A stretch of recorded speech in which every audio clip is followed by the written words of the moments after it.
Welcome back to Trading for Life.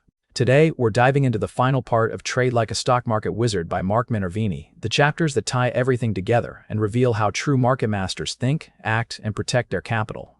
In Chapter 9, Follow the Leaders, Minervini shows why the biggest winners are born from leading stocks and sectors, and how to spot them before the crowd. Then, in Chapter 10, A Picture is Worth $1 million, he breaks down the power of chart patterns. How price and volume action tell the real story behind every stock. Chapter 11, Don't Just Buy What You Know, warns traders against emotional bias, reminding us that success comes from following performance, not familiarity. Finally, Chapters 12 and 13 form the foundation of risk management, teaching us how to understand, measure, and control risk, the true mark of a professional trader. By the end of this section, you'll see that mastering trading isn't just about finding the right stocks, it's about mastering yourself, your process, and your discipline. Stay tuned as we complete this powerful audiobook journey and uncover how to trade like a true market wizard. Chapter 9. Follow the leaders. Most of the big money made in bull markets comes in the early stages, during the first 12 to 18 months. However, by the time a big advance asserts itself in the broad market indexes, many of the best stocks may have been running up for weeks in advance. The question then becomes how you know when to jump on board before an emerging rally gets away from you and the very best stocks leave you in the dust. The answer: follow the leaders. Top-performing stocks will lead the broader market averages at important turning points. As a bear market is bottoming, leading stocks, the ones that best resisted the decline, will turn up first and then sprint ahead, days, weeks, or even months before the Dow, S&P, and NASDAQ indexes put on their running shoes. These leading names will break into new high ground while the major indexes are just starting to come off their respective lows. At this point, overall market conditions still look bleak to most investors, and the news is still for the most part negative and cautionary. Later, the rally broadens, pushing up the indexes, which propels the front runners even higher. Then sentiment begins to shift from fear to optimism. By paying close attention to the market's leading names, you can be in the best stocks before they are obvious to the public. This is nothing new to astute stock investors who know what to look for. The legendary Jesse Livermore built his fortune by trading in leading stocks in the 1920s and 1930s. I made 99% of my profits in the stock market by trading in leading names. Market leaders tend to foretell turns to the downside as well. As a bull market enters its later stages, generally after 1 or 2 years, many of the leadership stocks that led the market advance will start to buckle while the broad market averages march on toward their tops. Typically, a second wave of post-leadership stocks start to perform relatively well as money rotates out of the true leaders and into some of the group's constituents. Laggard follow-up stocks, or defensive groups, such as drugs, tobacco, utilities, and food stocks, that are thought to be less sensitive to an economic downturn. Follow-on stocks and laggards, however, rarely experience the length or, more important, the magnitude of the price move that true market leaders accomplish. When you see this rotation occurring, it's a warning that the market rally may be entering its later stage. The ultimate market top may still be weeks or even months away, but this internal market action is a proverbial shot across the bow that should get your attention. Getting in sync. The problem for most investors is that they fail to notice the important nuances and clues from leading stocks near turning points, and that causes them to lose perspective. Why? Investors are gun-shy after the market has been declining steadily. Just about the time the market is bottoming, most investors have already suffered large losses in their portfolios because they refuse to cut their losses short. After a market correction, many investors are busy hoping to break even on the open losses they hold, or are convinced that the end of the world is coming because they got crushed during the previous decline, and refuse to acknowledge the buy signals individual leading stocks are offering. Making it even more difficult is the fact that leading stocks always appear to be too high or too expensive to most investors. Market leaders are the stocks that emerge first and hit the 52-week high list just as the market is starting to turn up. Few investors buy stocks near new highs, and fewer buy them at the correct time. They focus on the market instead of the individual market leaders and often end up buying late and owning laggards. Adding to the distraction is the fact that the news media are usually wrong at major turning points. At a market bottom, they'll predict the end of the world, and at a top the same people will say you can't go wrong investing in stocks. It can be very confusing if you listen to what people are saying instead of paying attention to what the stocks are telling you. More than 90% of superperformance stocks emerge from bear markets and general market corrections. The key is to do your homework while the market is down. Then you will be prepared to make big profits when it turns up. On February 4, 2010, I purchased Pharmacyclics Inc. PCYC and also recommended it to our Minervini private access clients. This was a day when the Nasdaq Composite Index was hitting a new low. Over the next 48 trading days, PCYC advanced 90%, during which time the Nasdaq rallied only about 18%. The 90% advance proved to be only the beginning. PCYC advanced 1,500% in 33 months, a clear example of market leadership. The lockout. During the first few months of a new bull market, you should see multiple waves of stocks emerging into new high ground. General market pullbacks will be minimal and probably will be contained to 3 to 5% from peak to trough. Many inexperienced investors will be looking to buy a pullback that rarely materializes during the initial leg of a new powerful bull market, which from the onset will appear to be overbought. Typically, the early phase of a move off an important bottom has the characteristics of a lockout rally. During this lockout period, investors wait for an opportunity to enter the market on a pullback, but that pullback never comes. Instead, demand is so strong that the market moves steadily higher, ignoring overbought readings. As a result, investors are essentially locked out of the market. If the major market indexes ignore an extremely overbought condition after a bear market decline and your list of leaders expands, this should be viewed as a sign of strength. To determine if the rally is real, up days should be accompanied by increased volume, whereas down days or pullbacks have lower overall market volume.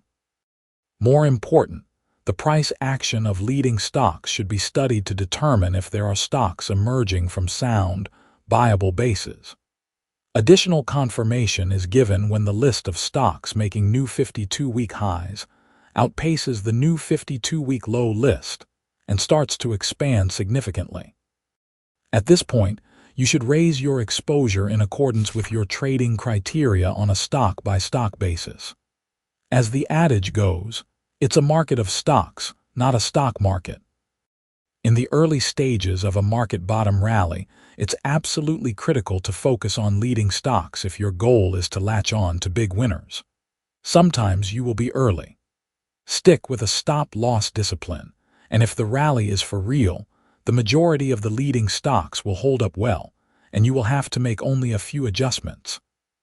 However, if you get stopped out repeatedly, you may be too early. The best stocks make their lows first. To make big money in the stock market, you're going to need to have the overall stock market's primary trend on your side. A strong market trend is not something you want to go against. However, if you concentrate on the general market solely for timing your individual stock purchases, you're likely to miss many of the really great selections as they emerge at or close to a market bottom. The true market leaders will show strong relative price strength before they advance. Such stocks have low correlation with the general market averages and very often act as lone wolves during their biggest advancing stage.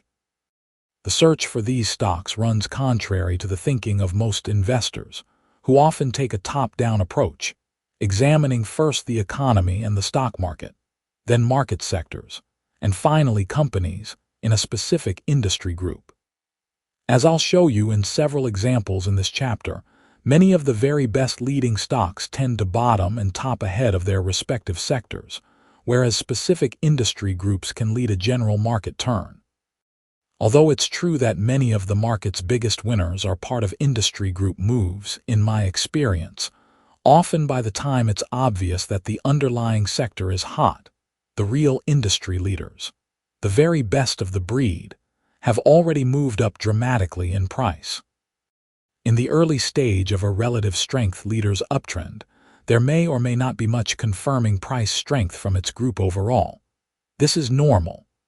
Often there will be only one or two other stocks in the group displaying strong relative strength. Therefore, it requires additional skill to pinpoint these stocks early on.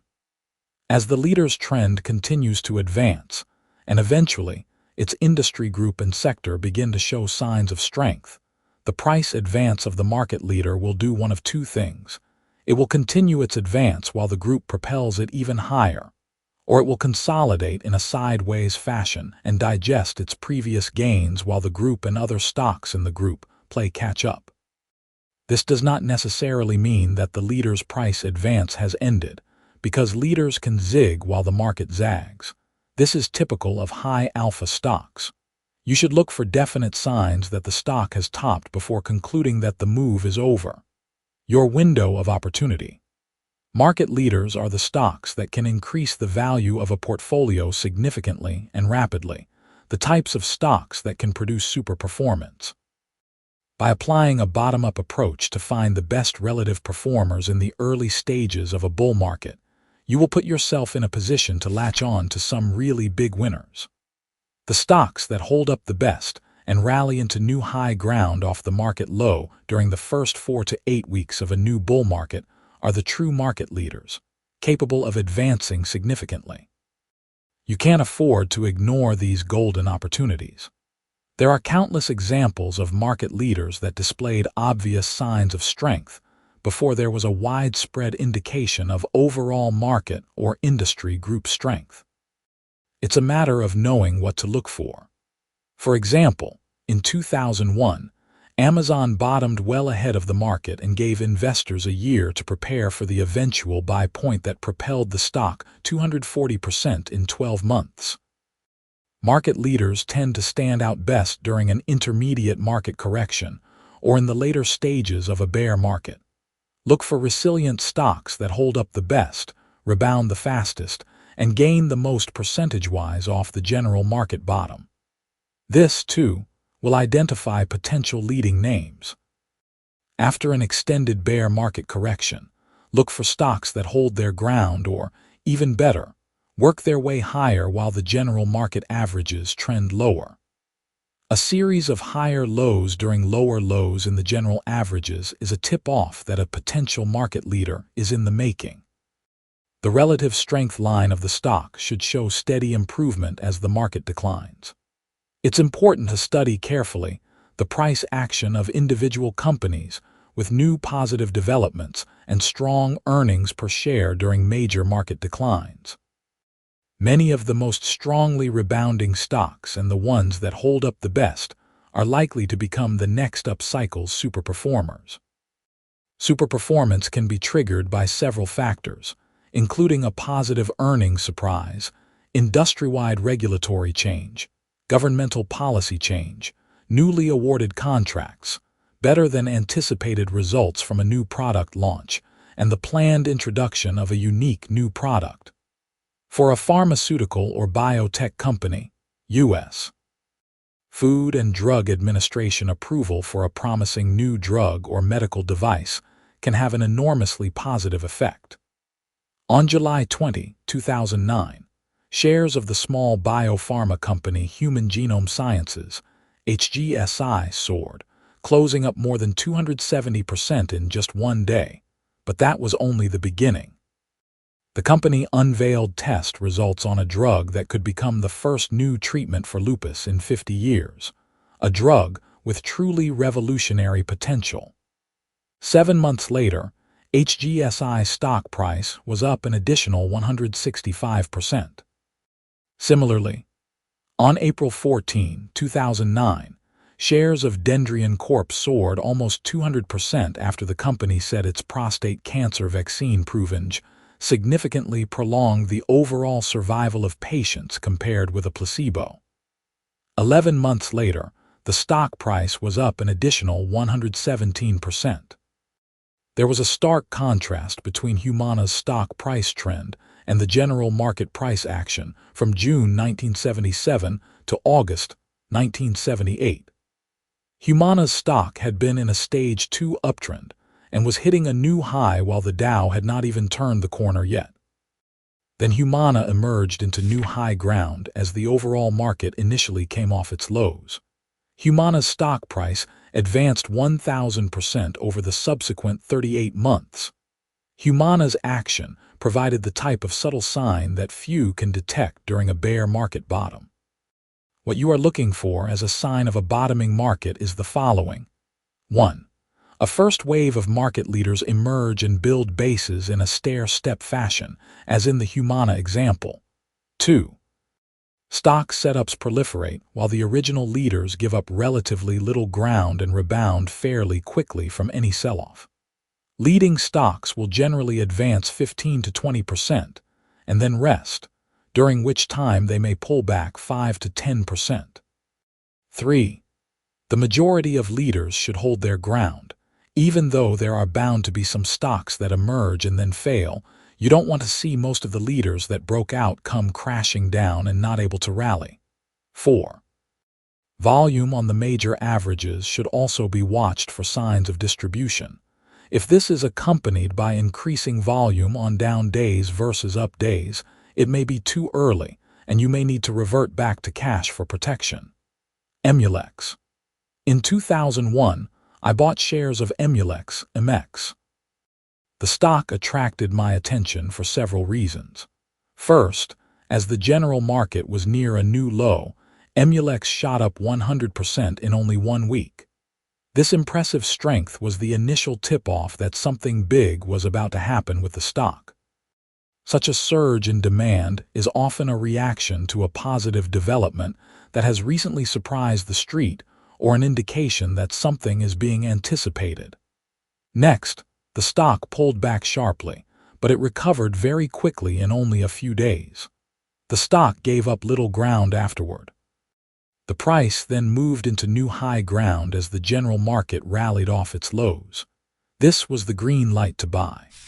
W.R. Grace & Co. I bought W.R. Grace & Co. GRA on August 26, 2004, while the Nasdaq Composite was just starting to rally off its correction low on the 9th day. The stock ran up more than 40% in 13 days. 44 days later, GRA was up 110%. The Nasdaq Composite Index during that period was up only 10%. Secular growth cycles. Often, stocks that hold up well during bear market corrections are in their own earnings upcycle. These stocks may benefit from strong earnings and sales, new products or services, or industry changes that positively affect the company. However, a stock's price trend may be temporarily held back or muted by the weight of the bearish primary trend of the general market. This causes a stock's price to decline, but not as severely as the prices of other stocks. These stocks are generally very resilient and bounce back into new high ground quickly off their lows. When the bearish market exhausts itself and turns up, stocks in their own earnings upcycle will blast off and advance significantly, in some cases for an extended period. On the flip side, stocks that are in their own bearish cycle may resist even a strong market and go nowhere. Often this is an indication of an unfavorable outlook, and these stocks should be avoided. Panera Bread, PNRA, advanced an incredible 1,100% over 26 months during one of the most devastating bear markets in U.S. stock market history.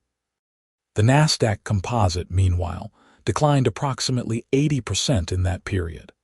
This does not mean that you should focus on buying stocks during major declines in the overall market. Panera Bread is clearly not the norm. However, Panera vividly illustrates the power of the earnings cycle when timed correctly. a classic case of market leadership. During the entire 1990 bear market, I observed that Amgen's stock price barely dropped below its 50-day moving average for any length of time. As the market continued in a precipitous downtrend, Amgen moved sideways and marked time. This is how a stock can improve its relative strength ranking during a market correction, even without the stock rallying very much. Every time the Dow rallied off its lower lows, Amgen would edge its way into new high ground. This got my attention. Finally, in October 1990, the market reached a bottom. Only 22 days later, Amgen hit an all-time price high. The Nasdaq Composite and other popular averages were still 25% off their highs. The market indexes, however, did not discourage me. I started to buy stocks in the healthcare group that were displaying the best earnings and price strength. The broader market had been sitting on the stock throughout its correction. However, once the market took off the pressure, Amgen took off.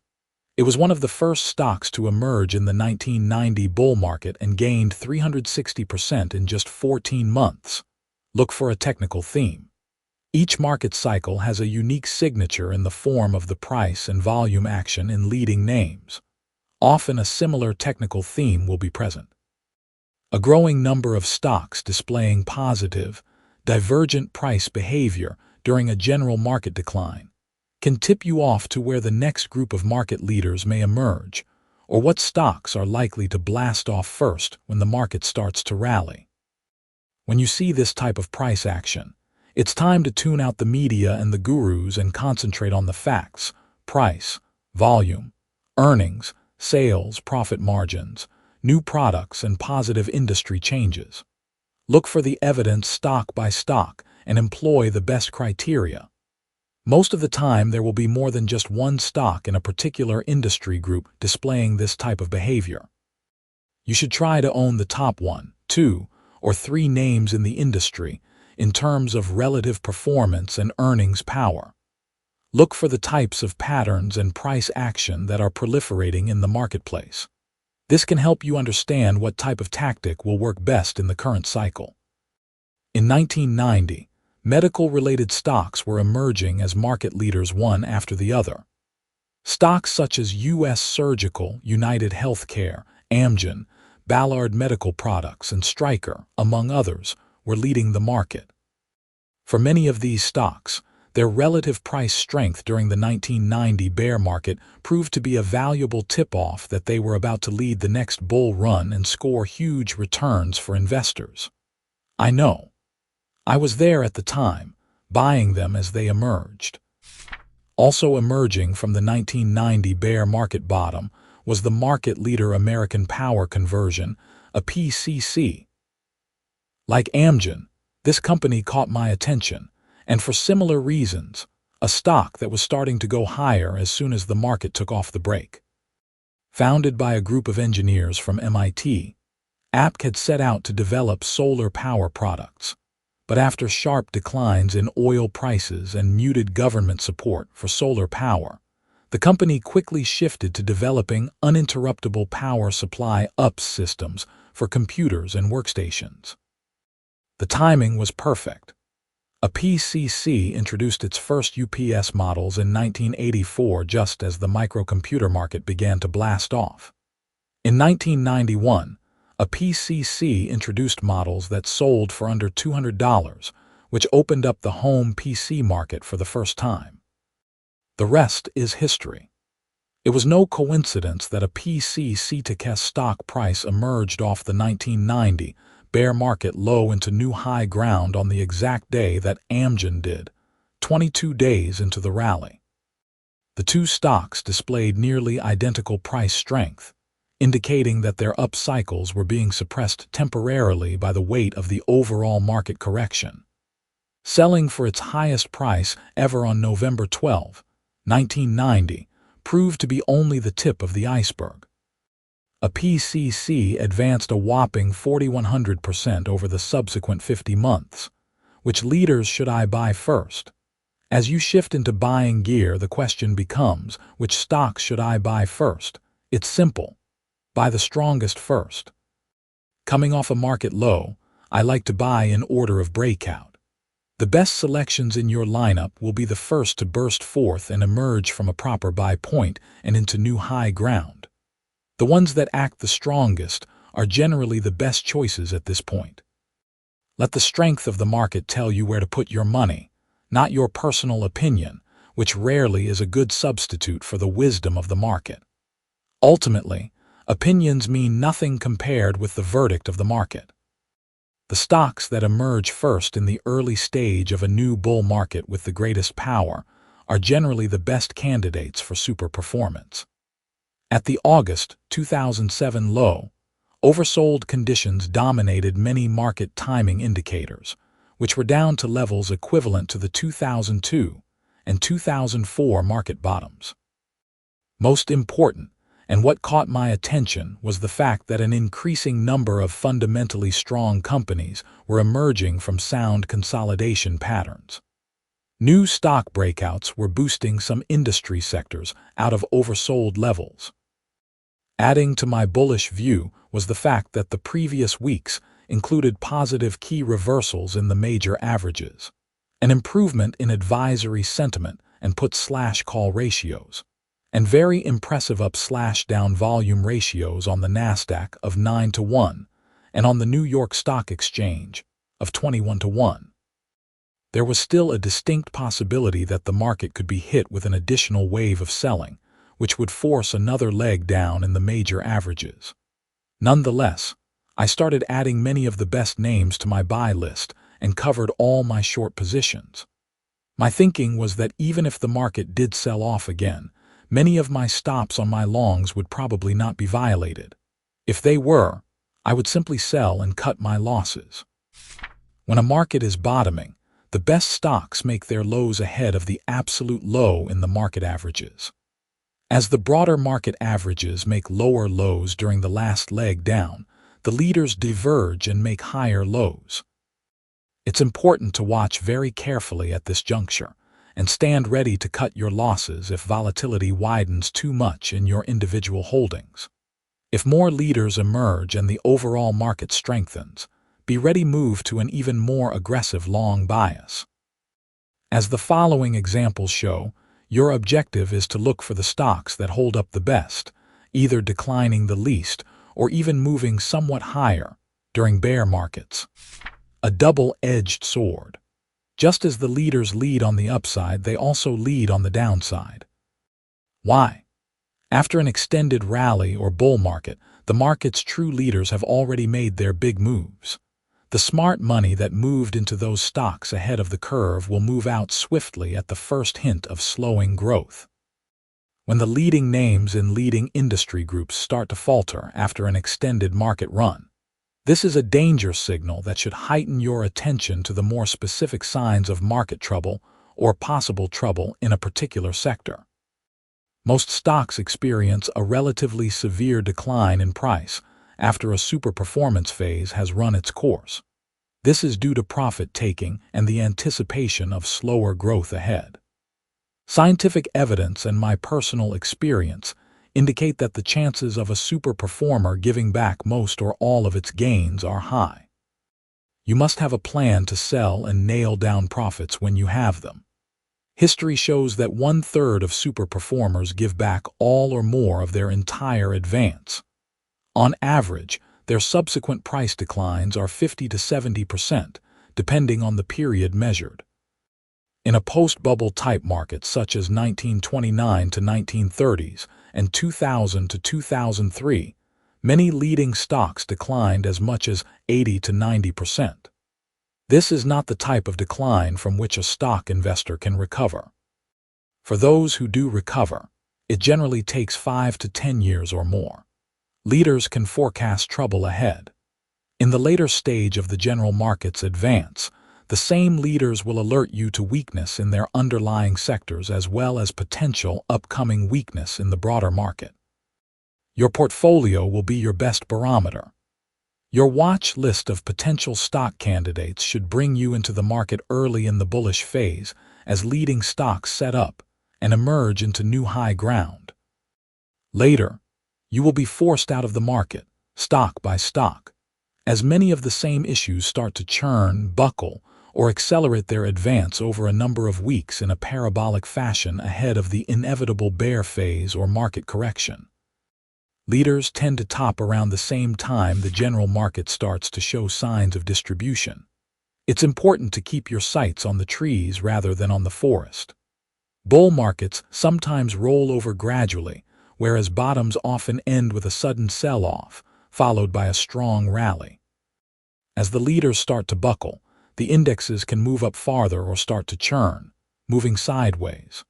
That occurs because cash stays in the market and rotates into laggard stocks. The indexes hold up or even track higher on the backs of the stragglers.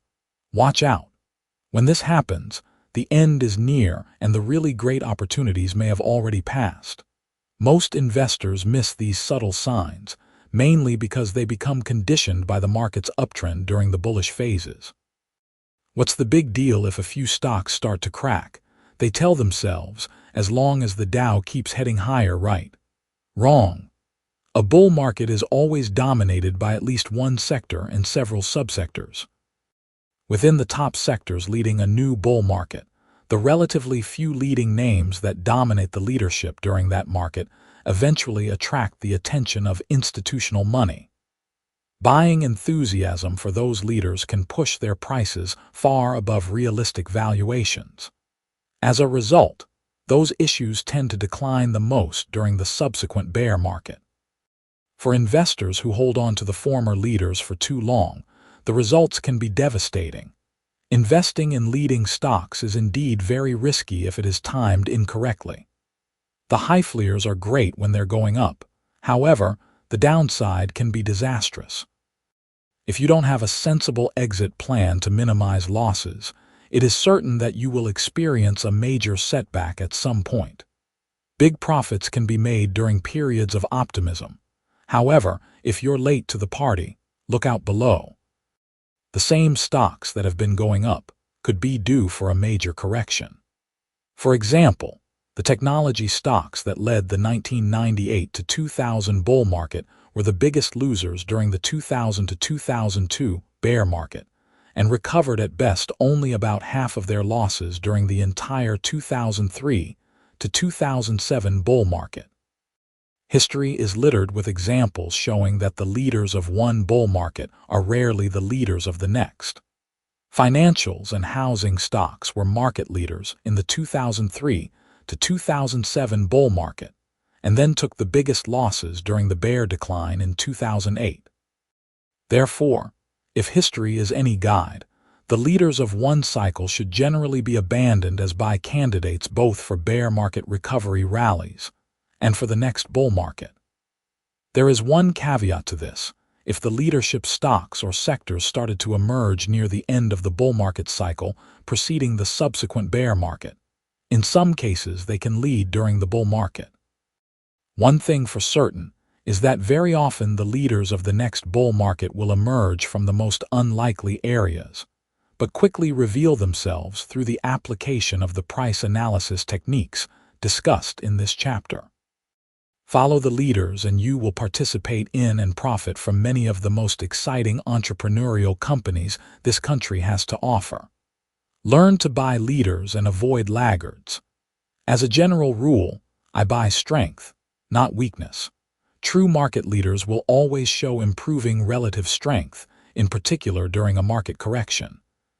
You should update your watch list on a frequent basis, weeding out issues that give up too much price, and adding through forced displacement new potential buy candidates that show divergence and resilience. In addition to keeping your lineup of candidate buys current, this practice will sharpen your feel for the overall health and quality of the market, and keep you focused on the very best companies. Things begin to get exciting as the broader market indexes start to bottom and begin the first leg up in a new bull market. At this point, you should concentrate on the new 52-week high list. Many of the market's biggest winners will be on the list in the early stages of a new bull market. You should also keep an eye on stocks that held up well during the market's decline and are within striking distance, 5 to 15%, of a new 52-week high. Conversely, every day there is a list of stocks to avoid printed in the financial newspapers, the 52-week low list. I suggest that you stay away from this list and all of its components. The 95 best-performing stocks of 1996 and 1997 took just 5 weeks to surge 20%. On average, those stocks gained 421%. Among those 95 stocks, 21 jumped 20% within a mere week. Those stocks went on to surge on average 484%. In 1999, many of the best stocks took just 1 week to run up 20%. Some did it in only 3 days. All of them displayed superior relative strength before they advanced significantly. If the market is indeed bottoming, a growing number of stocks will display improving relative price strength while they go through a comparatively tight price correction. Generally, the correction for a healthy stock from peak to low will be contained within 25 to 35%, and during severe bear market declines could be as much as 50%, but the less, the better.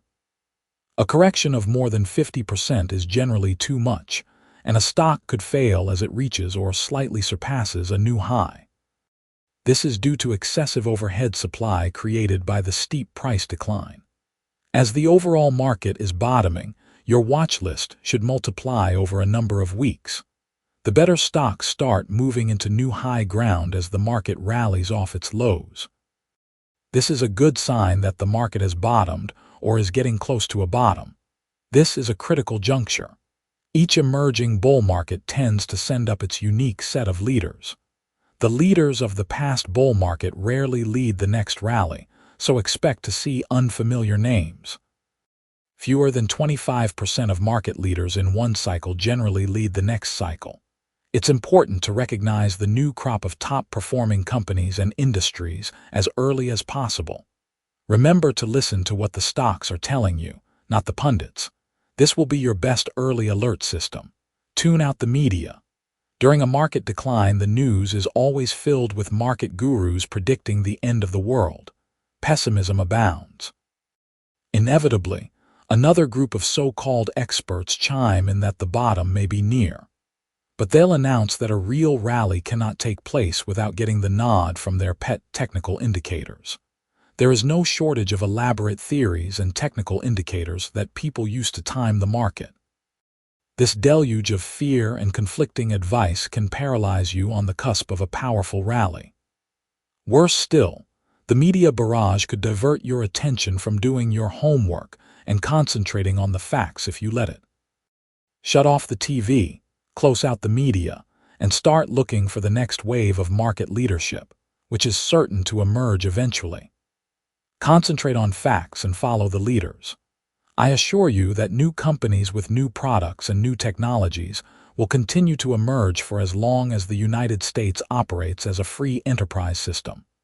History shows that with each bull market, new leaders emerge and old ones step aside.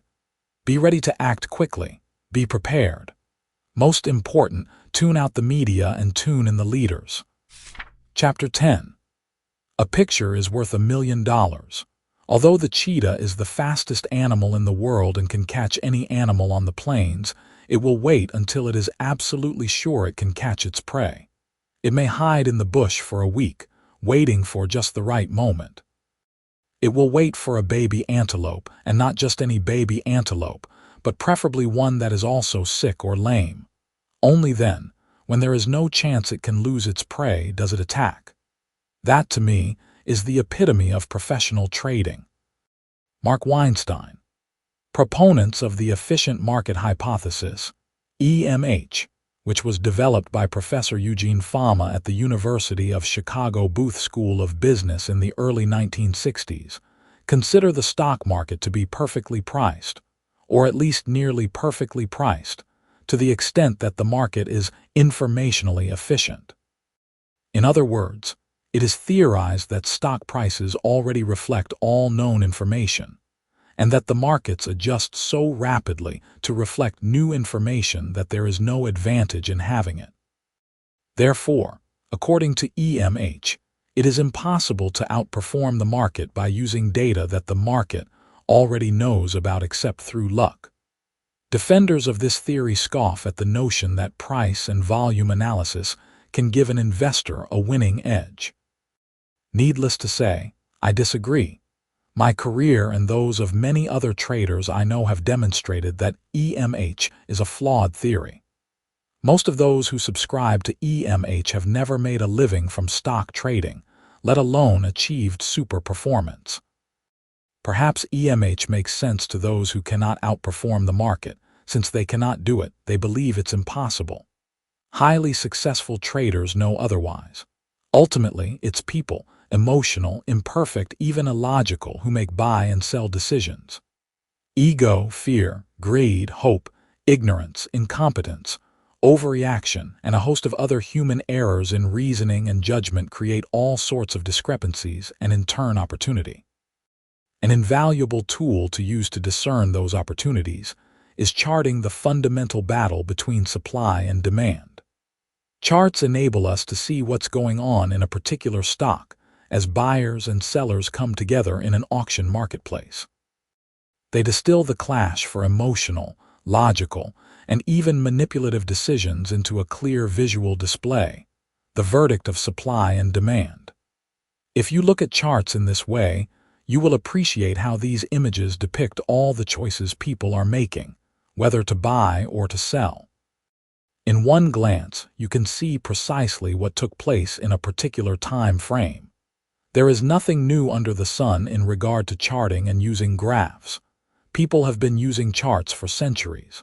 Think of the ship captains who charted the stars for navigation. In a similar way, we use charts to navigate the market. Many investors try to read charts, but few know how to do it correctly. As I pointed out earlier, the argument some people make against charts is that past information cannot be predictive. If you were to utilize that philosophy in life, however, you would never be able to judge a current event by using the evidence of the past. What a drop in barometric pressure signals about the weather, or that a 103-degree fever and body aches are symptoms of the flu. Some people believe that you cannot time the market or time stock trades very effectively, that attempting to do so is a fruitless endeavor regardless of your techniques or available information. I can tell you from experience that I owe much of my success to the precision of my timing, which would be virtually impossible without the use of charts. Many of the best money managers use charts. My own trading relies on charting to the extent that I would never bet on my fundamental ideas alone without confirmation from the actual price action of the underlying stock. First, I utilize charts to establish the prevailing trend of a stock's price. In other words, technical analysis enables me to qualify candidates for my watch list. Then I use charts to time the entry of my trades. Can charts help you achieve super performance? Can charts empower you to predict the market? Of course not. You can't predict the market any more than you can predict where the ball will drop during the next spin of a roulette wheel. Fortunately, to succeed at stock trading, you don't have to predict the market any more than a casino needs to know in advance the outcome of each individual spin of its roulette wheel, or each hand at its blackjack tables, to make money from its gaming operations. Those who think it's necessary to predict stock prices to be successful are missing the whole point. Savvy traders use price and volume analysis as a mechanism to time their trades, manage risk, and increase the probabilities for profit. Many of the most successful traders know firsthand the value of charting stocks. Their success has nothing to do with prediction or forecasting. Rather, they rely on the acquired skill of reading the footprints of the market and then expose their capital to high-reward risk opportunities. Use charts as a tool. Broadly speaking, there are three schools of thought about the art of charting stocks, also referred to as technical analysis. The first is the purist method, relying only on the price and volume action. Pure stock market technicians believe that everything you need to know is in the chart. They essentially regard fundamentals as unnecessary information that is ultimately discounted, that is, reflected in a stock's share price. At the other end of the spectrum is the second group, pure fundamentalists who believe that everything you need to know lies in a company's fundamentals. To them, squiggly lines, candlesticks, and point and figure boxes are irrelevant. These number crunchers disdain chart analysis as something akin to reading tea leaves. The third group consists of techno-fundamentalists. As the name suggests, these traders exploit both technical analysis and fundamental analysis. If I had to pick, I would put myself in this group. I rely on price and volume as well as fundamentals. In making the decision whether to purchase a stock, there are important characteristics to consider, both fundamental and technical. A healthy hybrid approach exploits charts as well as fundamentals to increase the trader's odds of success. The effect, not the cause. Many of the basic chart patterns were discovered in the pre-Depression era in the early 1900s.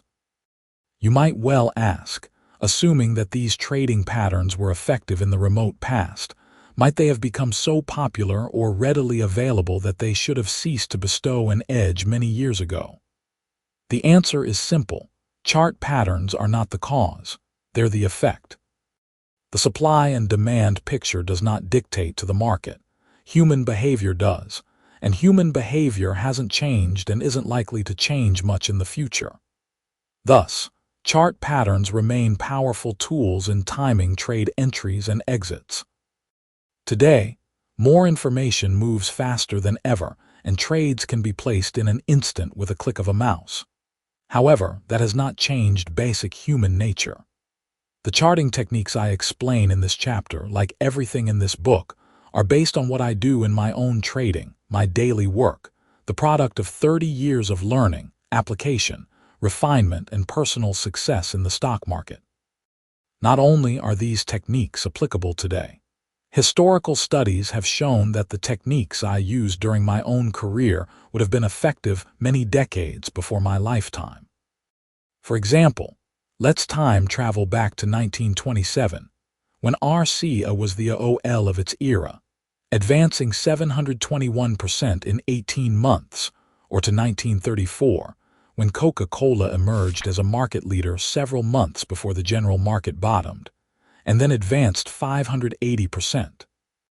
The clues leading up to their phenomenal performance were no different from what occurs in a modern time frame. So then, are price patterns timeless? I have dedicated most of my life to the study of super-performance investing, and I can tell you that the same elementary forces of hope and greed, exuberance and panic, that formed the observable price behavior of Microsoft and America Online in the 1990s showed up in the price movements of market leaders decades before that period. Stock prices move in virtually the same fashion today that they followed in the past. That's observed fact, not opinion. For an investor who is willing to commit the time to become educated, charts are a valuable tool, along with fundamental analysis. Bringing all the tools in your toolkit together allows you to use them in a synergistic way in your pursuit of super performance. Is the train on schedule? Over the years, people would walk into my office, look at my computer monitors, and ask, "How do you know what all those lines mean? They look so confusing." The answer is that you have to know what you're looking for. When I go into the doctor's office and get an EKG, I have no idea what the lines bouncing up and down on the little strip of paper printouts mean. But to a trained professional, this simple procedure of charting the activity and rhythm of a person's heart can provide valuable information on whether the heart is acting normally or abnormally. Similarly, in examining a graph of a stock's price and volume, we are looking to see if it is acting normally or giving us reason for concern. Therefore, charts provide valuable clues as well as specific information. Price and volume analysis can help you determine whether a stock is under accumulation or distribution, being bought or sold in size. It can alert an astute chart reader to extreme danger, and it can also indicate when the odds of a potentially profitable situation are relatively high. But only a small number of people who look at charts use them effectively, and only a small percentage know what to focus on to produce really outstanding results. The ultimate fundamental in any auction marketplace is the law of supply and demand. If you learn how to differentiate constructive from faulty price action, you can use charts as a filter to screen your investment candidates, to find the best possible selections and improve your odds of success.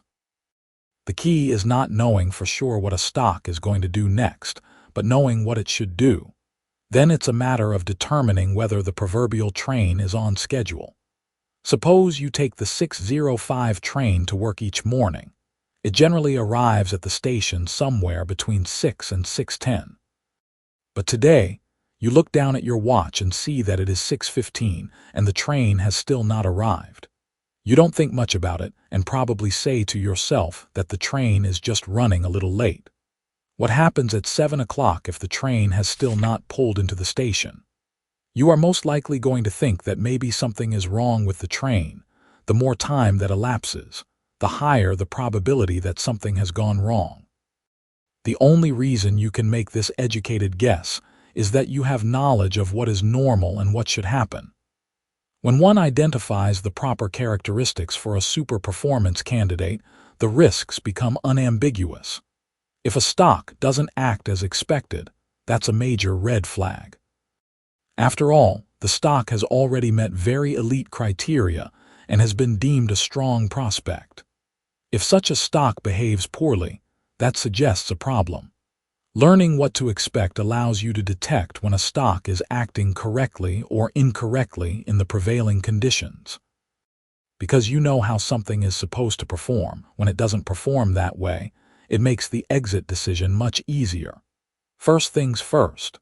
The first mistake I see amateurs make time and again when using charts is ignoring the first step, the big picture. The first and most basic information that charts show us is the prevailing trend of a stock.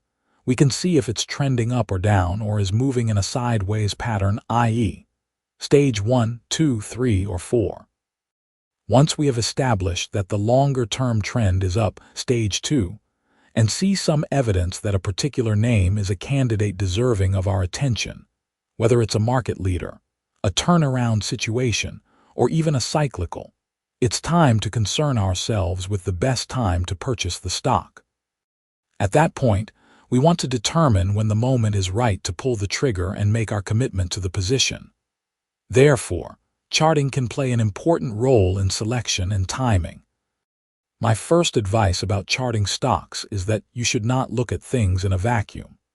Most of the chart work I rely on is based on the continuation of an existing trend.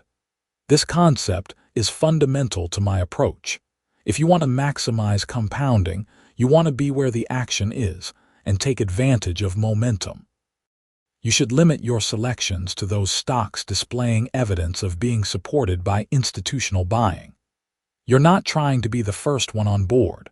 Rather, you're looking for where momentum is picking up and the risk of failure is relatively low.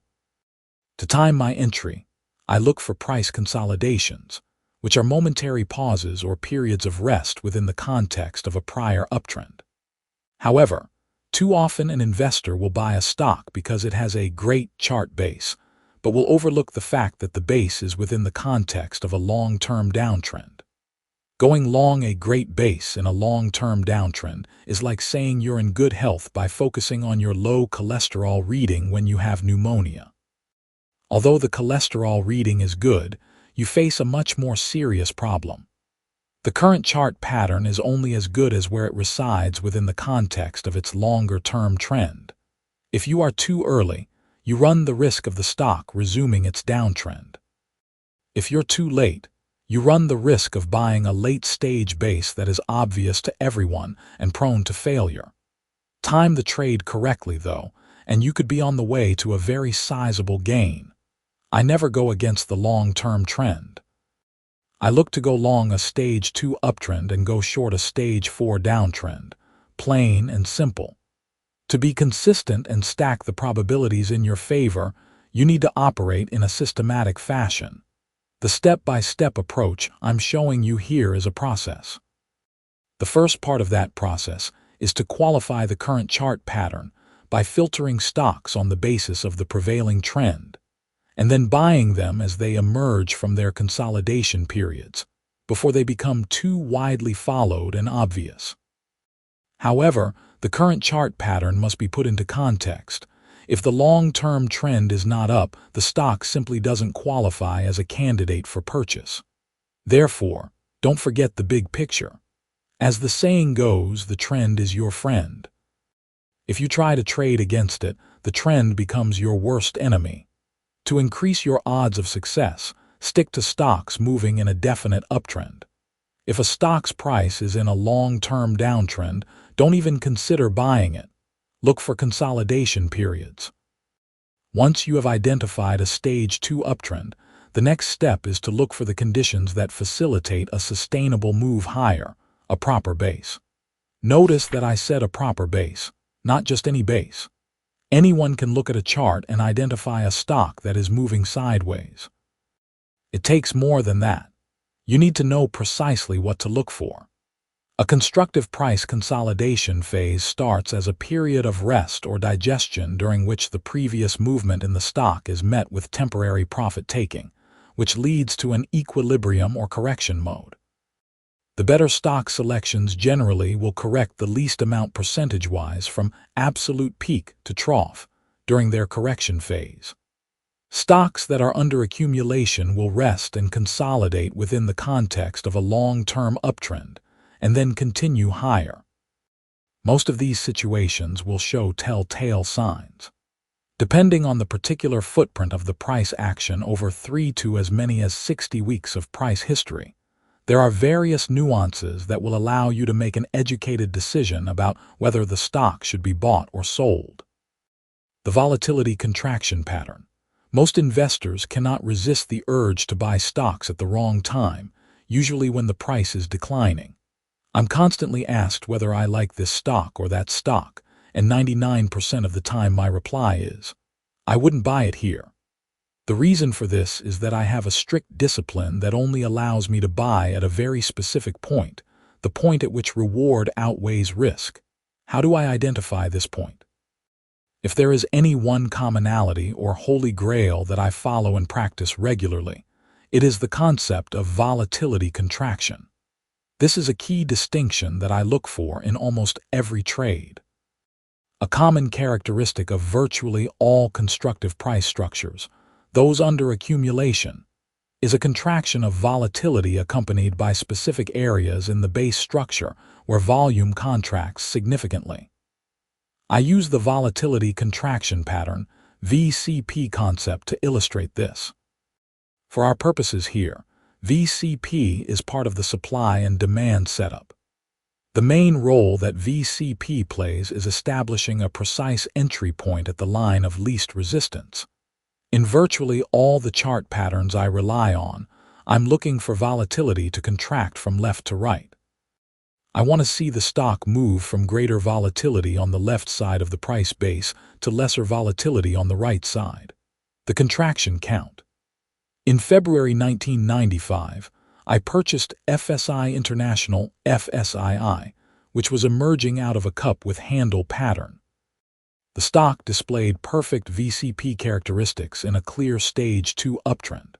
The consolidation period lasted 10 weeks, corrected 18% in the cup, and contracted to just 5% in the handle area.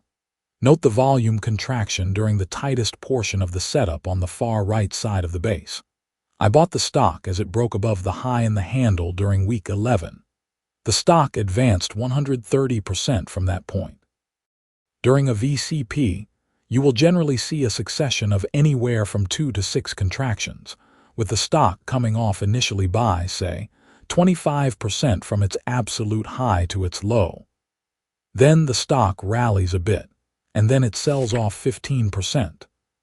Then buyers come back in, and the price goes up some more, and finally it retreats 8%. The progressive reduction in price volatility, which will be accompanied by a reduction in volume at particular points, eventually signifies that the base has been completed.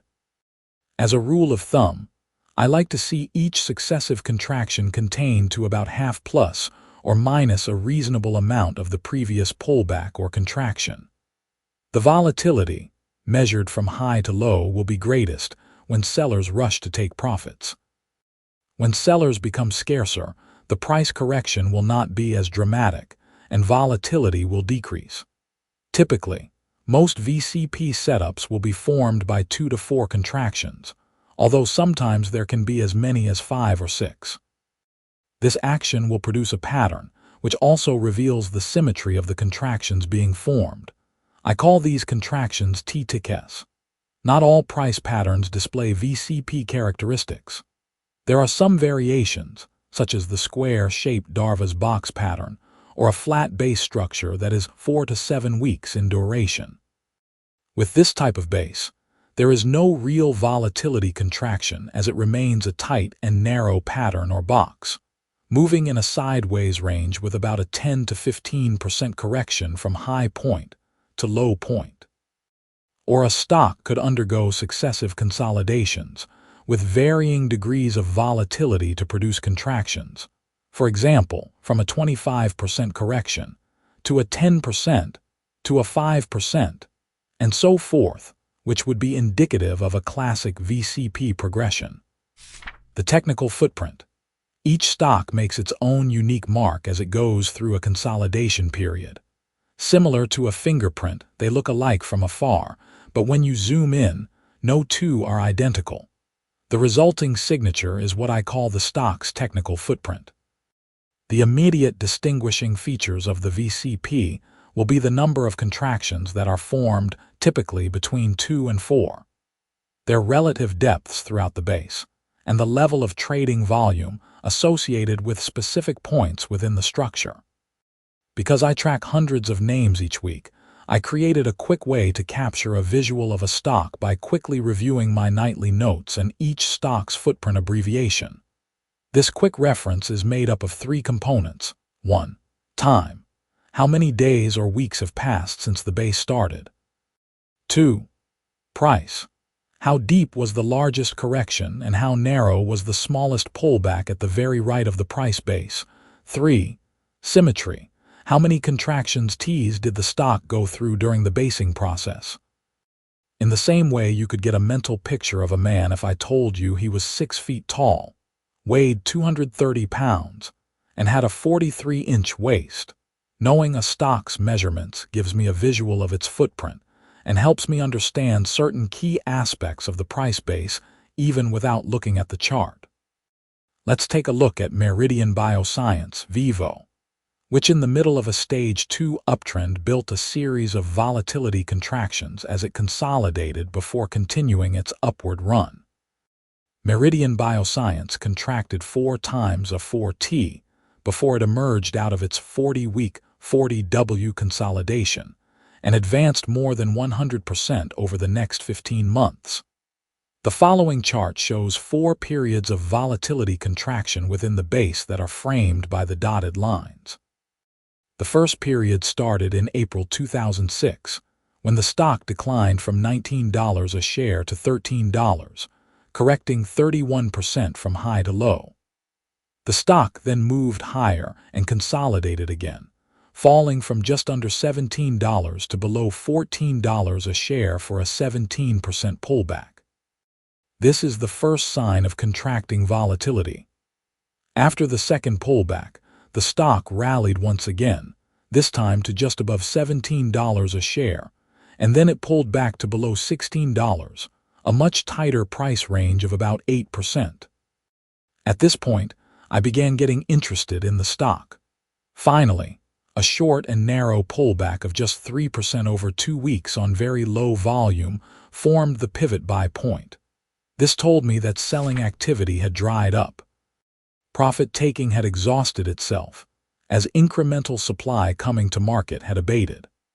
After putting in 4 T-ticks with successive decreases in price volatility and volume, the stock price was primed to spike if buyers came demanding inventory. In January 2007, I jumped on board as Median Bioscience cracked above the pivot buy point at $18 a share on a noticeable increase in volume. It proceeded to advance 118% over the next 15 months. What does volatility contraction tell us? If a stock is under accumulation, a price consolidation represents a period when strong investors ultimately absorb weak traders. Once the weak hands have been eliminated, the lack of supply allows the stock to move higher because even a small amount of demand will overwhelm the negligible inventory.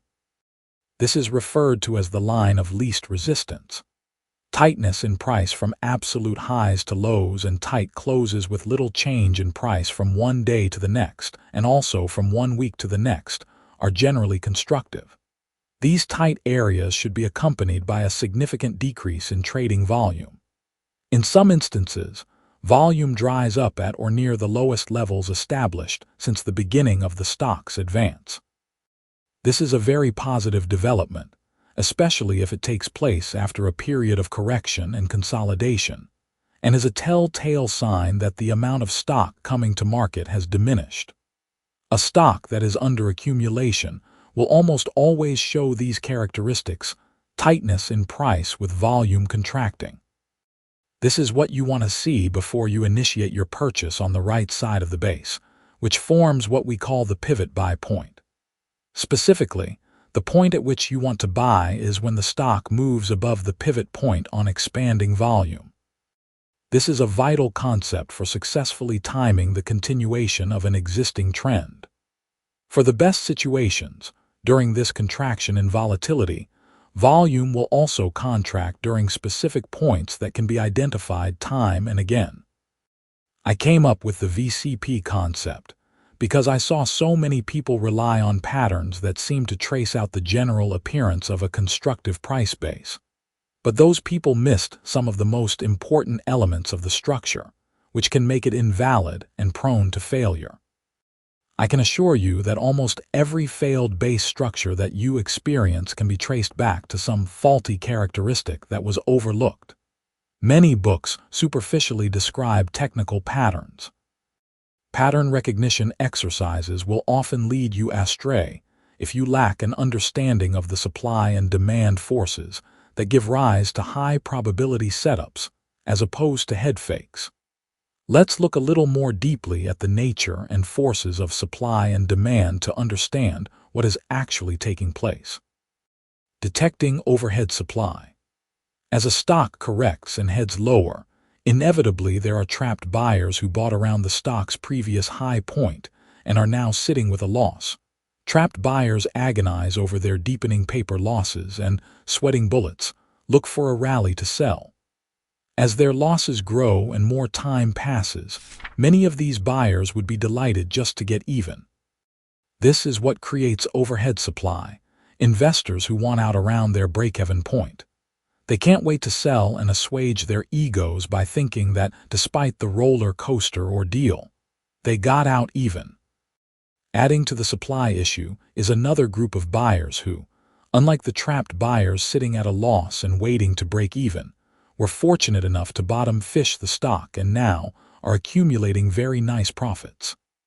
As the stock trades back up near its old high, as the trapped buyers are getting even, the profit takers also feel the urge to sell and nail down a quick buck. All this selling creates a price pullback on the right side of the base. If the stock is indeed being accumulated by institutions, the contractions will be smaller from left to right, as supply is absorbed by the bigger players. When a stock traces out a VCP and undergoes a series of contractions, it is simply the law of supply and demand at work, an indication that the stock is changing hands in an orderly manner. You should wait until the stock goes through a normal process of shares changing hands from weak holders to strong ones. As a trader using a stop loss, you are a weak holder. The key is to be the last weak holder. You want the other weak holders to exit the stock before you buy. Evidence that supply has stopped coming to market is revealed as the trading volume contracts significantly and price action quiets down noticeably. Demanding this attribute will help you avoid a crowded trade, improving the likelihood that the stock is off the public's radar, which increases the odds of success. If the stock's price and volume don't quiet down on the right side of the consolidation, chances are that supply is still coming to market and the stock is too risky. Why buy near a new high? One of the most common phrases you hear in the stock market is buy low and sell high. These words have become synonymous with the way most people think about how to make money in stocks. Of course, it's obvious that you have to buy at a price lower than the price at which you sell to make a profit. However, this does not mean that you have to buy at or near the lowest price at which a stock has traded historically. Markets are far more often correct than our personal opinions or even expert forecasts. A stock making a new 52-week high during the early stages of a fresh bull market could be a stellar performer in its infancy. In contrast, a stock near its 52-week low at best has overhead supply to work through and lacks upside momentum. Worse still, such a stock may be headed for a series of lower lows. A stock hitting a new high has no overhead supply to contend with.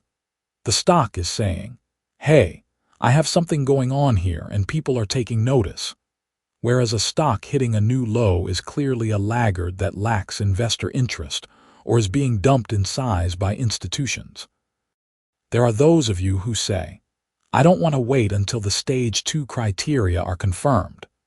You want to try to get in early when the stock is moving off its lows. The problem here is that there is no confirmation in the early stages. How do you know that the stock is attracting institutions? Even a good start can get derailed if the fundamentals aren't really there, and you end up buying a bounce that fizzles and the stock stays in stage 1 limbo, or worse, breaks down and declines. When a stock reaches a new high in a confirmed stage 2 uptrend supported by big volume clues, it has been propelled upward by institutions taking positions because they believe that the fundamentals are solid and the prospects for the future are even better. In the following examples, you can see how the real excitement doesn't even start until these stocks are hitting all-time price highs. The only way a stock can become a super performer, moving from, say, $20 to $80, is for that stock to make a series of new highs repeatedly, all the way up. The same thing applies to a stock that's at $50 and doubles to $100 on its way to $300.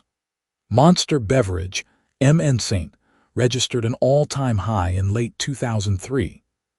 If you were afraid to buy the stock because it appeared too high, you would have missed a huge opportunity. The stock price advanced 8,000% by early 2006. Deep correction patterns are failure-prone. When a stock declines precipitously, it is likely that there is a serious problem in the company, its industry, or perhaps a bear market is unfolding. You shouldn't conclude that a stock is a bargain just because it's trading down 50 or 60% off its high. First, such a decline could indicate that a serious fundamental problem is undermining the share price. Second, even if the fundamentals are not problematic yet, a stock that has experienced a deep sell-off must contend with a large amount of overhead supply. The more a stock drops, the more it is burdened by trapped buyers. Finally, the more a stock declines, the more potential profit takers will be waiting to sell if the stock rallies and intersects overhead supply. The larger the profit is, the more likely it is that bottom feeders will sell. During major bear market corrections, some names can decline by as much as 50% and still work out. I rarely buy a stock that has corrected 60% or more. A stock that is down that much often signals a serious problem. Most constructive setups correct between 10% and 35%. You will have more success if you concentrate on stocks that correct the least versus the ones that correct the most. Under most conditions, stocks that correct more than 2 or 3 times the decline of the general market should be avoided. Time compression. If a stock advances too quickly up the right side, this forms a hazardous time compression, and in most cases the stock should be avoided, at least temporarily. Time compression will show up as V-shaped price action, or the absence of proper right-side development. Constructive price consolidations tend to have a degree of symmetry. A buildup of supply takes time to digest and work through. A quick up and down gyration doesn't give the stock enough time to weed out the weak holders. It takes time for the strong hands to relieve the weaker players. You want to give your stock enough time to undergo a constructive consolidation period, which will allow it to continue its primary advance unencumbered by the chains of immediate sellers.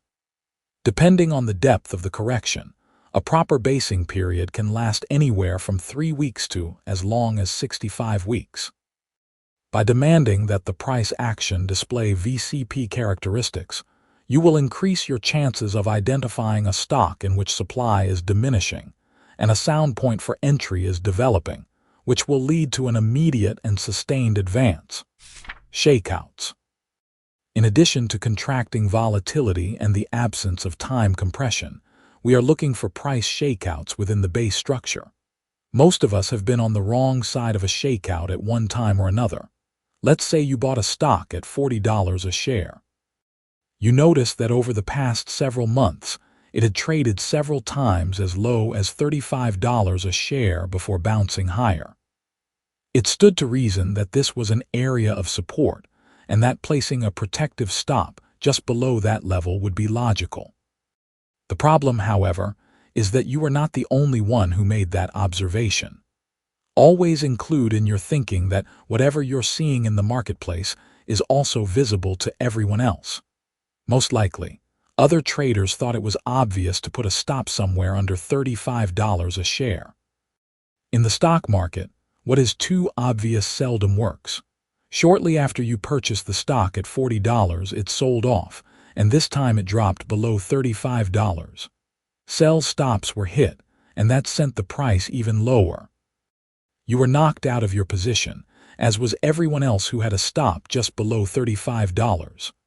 Once that selling was exhausted, the stock turned around and rallied higher, only you weren't on board. Sound familiar? You were the victim of a price shakeout. To improve your odds, you want to see one or more price shakeouts at certain key points during the base building period. This will also allow for the elimination of weak holders and allow a sustained move higher. Remember, as a disciplined stock trader using stop losses to control risk, you too are a weak holder. In other words, you will sell during a relatively minor price pullback to protect yourself against the possibility of a larger loss. This is not to delegitimize your stop-loss discipline. A stop-loss regime is essential. Inevitably, however, good stop-loss practice will shake you out of some winning stocks. To the extent that you identify base formations that have exhibited and digested shakeouts before your entry, you are less likely to be thrown from the saddle. Informed investors who understand price action are on the lookout for evidence of price shakeouts within the base before they buy. Price shakeouts will strengthen the setup at the completion of the base. Major support areas are obvious to amateurs and therefore should be obvious traps to professionals. Like a minefield, they're filled with stops, ready to blow when the share price brushes the trip wire. It's beyond the purview of this book, but there are professional traders who are expert at picking off the amateurs when obvious support areas are breached and trigger the amateurs' standing orders. Don't get confused. What you may think is just a shakeout is not the time to buy a declining stock. We are not forecasters, we are interpreters. When a stock that is seemingly in the process of building a base undercuts a support floor, it may be a price shakeout, or the stock could be entering a precipitous or sustained decline. This is why you wait to see if it results in a shakeout. Ideally, you want to see this occur 1, 2, or 3 times, depending on the size and magnitude of the price base, before you enter the trade. Shakeouts can occur at the lows of a base on the right side and in the handle or pivot area. Look for evidence of demand. So far, we have taken an aerial view to identify candidates that meet our criteria on the basis of the footprint formed by their price action. At this point in our analysis, we have already determined that a stock is in a stage 2 uptrend. As that previous uptrend is digested, people will sell and take profits. Therefore, we will look for some correction to occur. When that selling occurs, there will be some people who wish they had taken a profit but did not. When the stock moves up again, they will seize the next opportunity to get out. What we want to see is what comes next. After the selling has slowed, is there still an appetite for the stock? Will big demand come in after a sell-off to propel the stock even higher? Or is the move over? By closely observing price and volume action, we can gain this insight. At this point, we want to zoom in and look for signs of institutional accumulation. A sign of accumulation is a spike up in price. Price spikes generally occur off the lows of a correction within the base and on the right side of the base. This kind of price action gains credence if it is accompanied by outsized volume. A spike in price on overwhelming volume often indicates institutional buying, which is exactly what we're looking for. After a price shakeout, it's a good sign if the stock rallies back on big volume. A stock may experience big price spikes in the form of gaps. A price gap occurs when the share price prints at a wide increment above or below the previous print. This is most easily observable at the open, but in thinly traded stocks, it can also occur intraday. Gaps often occur on big volume. Upward price gaps may result from positive news such as better than expected earnings, a favorable industry development, or a brokerage house upgrade. Ideally, the gap will result from a fundamental change that creates a positive shift in perception and generates buying demand. In many cases, a price gap will show up on a weekly graph as well. What you're trying to determine is whether the stock is under accumulation by large institutional buyers. The next chart shows Meridian Bioscience Vivo, as the stock price initially came down and put in a low in May, a level that was undercut in July.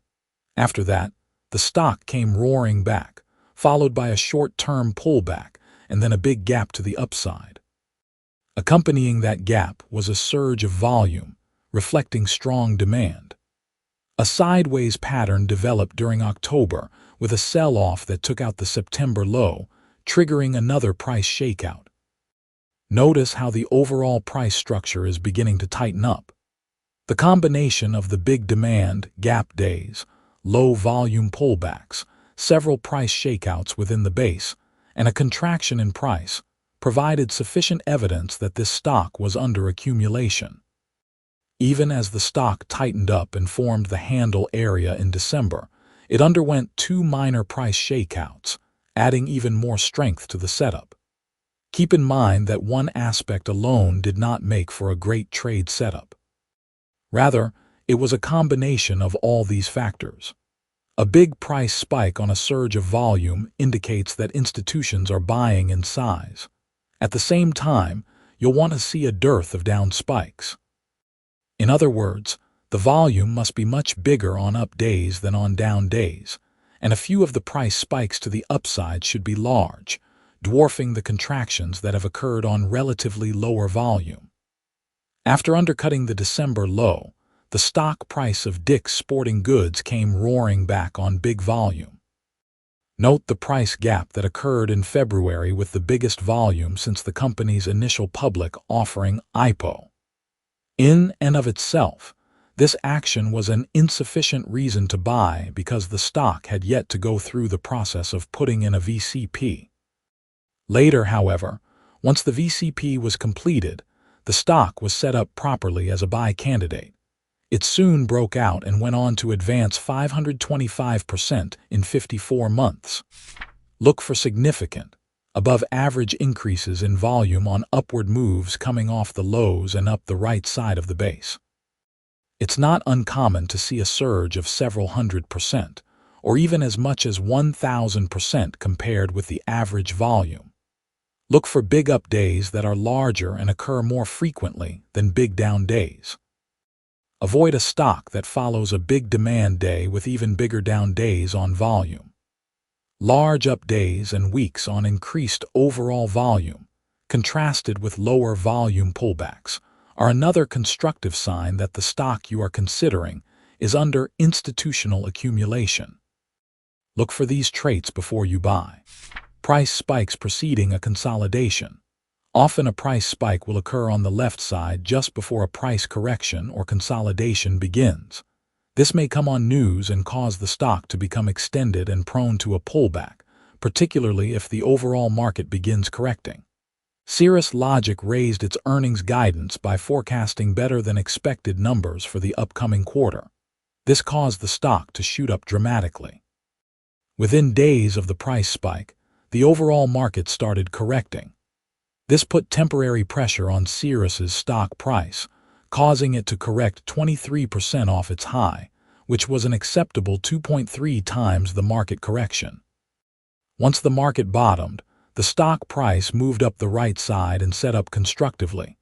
Cirrus advanced plus 162% in just 4 months from the point at which it made a new 52-week high. The pivot point. A proper pivot point represents the completion of a stock's consolidation and the cusp of its next advance. In other words, after a base pattern has been established, the pivot point is where the stock establishes a price level that will act as the trigger to enter that trade. Now the stock has moved into position for purchase. As the stock's price trades above the high of the pivot, this often represents the start of the next advancing phase. A pivot point is a call to action price level. It is often referred to as the optimal buy point. A pivot point can occur in connection with a stock breaking into new high territory or below the stock's high. In the context of a stock's consolidation, a temporary pause allows you to set a price trigger to enter a trade. For example, a trader might put in a limit order to buy 1,000 shares if the price breaks the upper level of the pivot point. You want to buy as close to the pivot point as possible without chasing the stock up more than a few percentage points. Jesse Livermore described the pivot point as the line of least resistance. A stock can move very fast once it crosses this threshold. When a stock breaks through the line of least resistance, the chances are the greatest that it will move higher in a short period of time. This is the case because this point represents an area where supply is low. Therefore, even a small amount of demand can move the stock higher. Rarely does a correct pivot point fail coming out of a sound consolidation. The next chart shows Mercadoliber Meli, which has a technical footprint of 6W32 over 63T, meaning that the basing period occurred over 6 weeks, with corrections that began at 32% and concluded at 6% at the pivot. In November, the stock underwent a price shakeout and proceeded to tighten up in a constructive fashion. Notice, too, how the last contraction was accompanied with little volume as a dearth of stock changed hands during the last T pivot point. After charging through the pivot point, Mercadoliber's stock price rose 75% in just 13 days. This is the type of rapid price escalation I'm interested in being part of. Volume at the pivot point. Every correct pivot point will develop with a contraction in volume, often to a level well below average with at least one day when volume contracts very significantly, in many cases to almost nothing or near the lowest volume level in the entire base structure. In fact, we want to see volume on the final contraction that is below the 50-day average, with 1 or 2 days when volume is extremely low. This may not always occur in the largest cap stocks, but in some of the smaller issues, volume will dry up to a trickle. Viewed as a lack of liquidity, this worries many investors. However, this is precisely what occurs right before a stock is ready to make a big move. Why? Because the decreased volume means that stock has stopped coming to market. With very little supply of stock in the market from sellers, even a small amount of buying can move the price up very rapidly. During the tightest section of the consolidation, the pivot point volume should contract significantly. Consider the example of New Oriental Education. First, take note of the footprint, 8W22 over 23T, indicating an 8-week base with successively tighter pullbacks of 22%, 8%, and then 2%. Not only is the last contraction tight in terms of price, a 2% fluctuation, volume dries up considerably as well. The pivot point that forms is very tight with volume that is dramatically lower than the average. This is a very constructive sign. Now, just as the price breaks above the pivot on increasing volume, that's where you want to place your buy order. New Oriental Education advanced 105% in 7 months from the pivot point. Extrapolating volume intraday. After the last narrow contraction in a VCP pattern on light volume, ideally you want to see an upward move in the making on stronger than usual volume. Let's say that a stock normally trades 1 million shares. 2 hours into the trading day, 500,000 shares, half the usual volume, has already exchanged hands and the stock is moving up. You still have 4.5 hours to go. Therefore, you can comfortably extrapolate that on the basis of the intraday volume thus far, the volume for the day could easily be 300 to 400% or more of the average daily volume. Now, when the price goes through the pivot point, you can place your trade. Always wait for the stock to pivot. Some investors will try to get in before the breach of the pivot point to save a few pennies on the trade. Assuming that a stock will break out is dangerous. If the pivot point is tight, there is no material advantage in getting in early. You will accomplish little except to take on unnecessary risk. Let the stock break above the pivot and prove itself. The pivot point is only one part of the overall setup, but it's the most important piece of the puzzle before I buy a stock, because it is the final determinant of when I'm going to pull the trigger and risk my capital. Not all consolidations have tight pivot points. When a flat base occurs with no real pivot other than the high of the base, an investor can look to buy as the stock moves above the highest price at the top of the base, provided that the base corrects no more than 10 or 15%. Other price patterns, such as a cup completion cheat 3C or a cup with handle, can form pivot points below the high of the overall structure. This step-by-step approach will help you time your trades with accuracy as you determine the optimal place for a low-risk and potentially high-reward trade. If you use the techniques I just described, you will have more precision and a better rationale for placing your trades. This does not mean that you will never have a loss or that the stock will not pull back, hit your stop, and leave you on the sidelines. If your analysis is faulty, or you're attempting to trade on the long side during a bear market, the search for a pivot may result in frustration instead of a significant entry point or possibly an abrupt failure soon after your purchase. The success of the pivot point is related to how well the setup has been established, squats and reversal recoveries. Sometimes a stock will break out from a pivot point only to fall back into its range and close off the day's high. This is what I refer to as a squat. When this happens, I don't always jump ship right away. I try to wait at least a day or two to see if the stock can stage a reversal recovery. This accommodation makes sense especially in a bull market. In some cases, it can take up to 10 days or longer for a recovery to occur. This is not a hard and fast rule. Some may take a little longer and some fail and stop you out. Of course, if the reversal is large enough to trigger my stop, I sell. If the reversal causes the price to close below its 20-day moving average, it lowers the probability of success, and it becomes a judgment call. Sometimes I sell if this happens. However, as long as the price holds above my stop loss, I try to give the stock some room.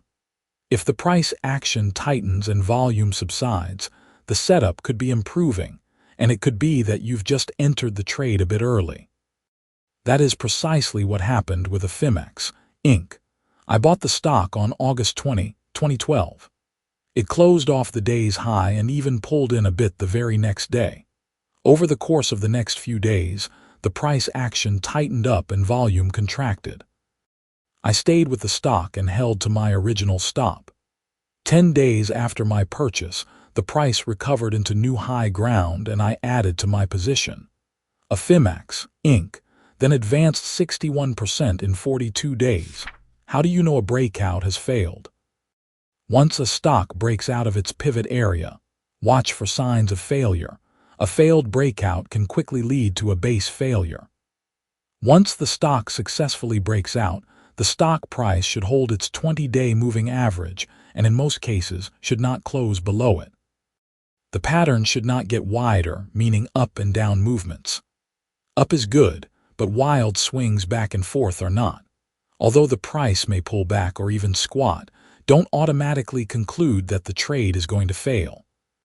You want to give the stock a chance to recover. If it pulls in, holds above the 20-day average and squats, often the stock will recover the next day or within a few days. However, if it hits your stop, get out and reevaluate. Dealing with an early day reversal. Another rule of thumb regarding a reversal on the breakout day is the early day reversal. This occurs when a stock moves up in the morning and then comes back down to the breakout before noon or 100 p.m. Try to give the stock until the end of the day unless the reversal is so severe that it triggers your protective stop. You should not panic and conclude that the breakout has failed just because the early morning rally lost steam and the stock pulled in. This often happens. The stock may even undercut your purchase price. Stick to your game plan and hold to your original stop loss. In a healthy market, often stocks that do this will recover later in the day and close strong, putting it all together. In March 1995, I purchased Kenneth Cole Productions KCP because of characteristics that were classic in every sense, a perfect VCP setup. Kenneth Cole attracted my attention when it displayed healthy earnings and sales. The price and volume action looked great, and the market was starting to recover after a period of correction. Note how volatility contracts from left to right. The stock corrects and progressively tightens within ranges of 32%, 14%, 7%, and 3%.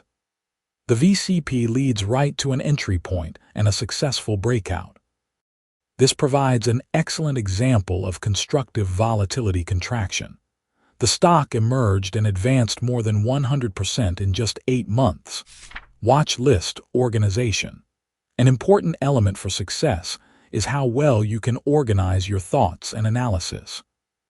Many traders go through routines, but most of them lack consistency. Planning your trades in advance allows you to conduct research when there are no distractions such as level Roman II systems or blinking quote screens. I conduct my research at around the same time each evening. By the time the opening bell rings at 9:30 a.m., I already know which stocks show the most potential and at what price level. I use a kind of shorthand to indicate the footprint of a stock. I use this shorthand system to get a visual of the stock at a glance. On September 9, 2012, I was interested in a handful of names. You'll notice that some stocks are circled, one is underlined, some have asterisks after them, and one has a PB notation. You can use whatever symbols you like, but here is what this all means to me. Circles, asterisks, and PB are part of my ranking that allows me at a glance to see how the stocks on my watch list are setting up, which ones appear to be ready for action, and which ones need more time to mature. If I really like a stock, I circle it. If a stock shows potential, I underline it. If a stock has formed a pivot point, I put in an asterisk after the symbol. If the pivot point is immediately buyable, I circle the asterisk. If a stock is setting up in such a way that I would be interested on a pullback, I write PB next to it. You will also notice that on the right, I use the technical footprint abbreviation for the names I'm most interested in. Here's how this translates into my trading system. Stocks that have been circled or have asterisks will go on my quote screen for close attention. Those that are underlined do not have setups that are mature enough at this point, but they bear watching. The rest will stay on the watch list to see what develops. I rank them as watch, buy alert, and buy ready. As time progresses, some stocks may become actionable.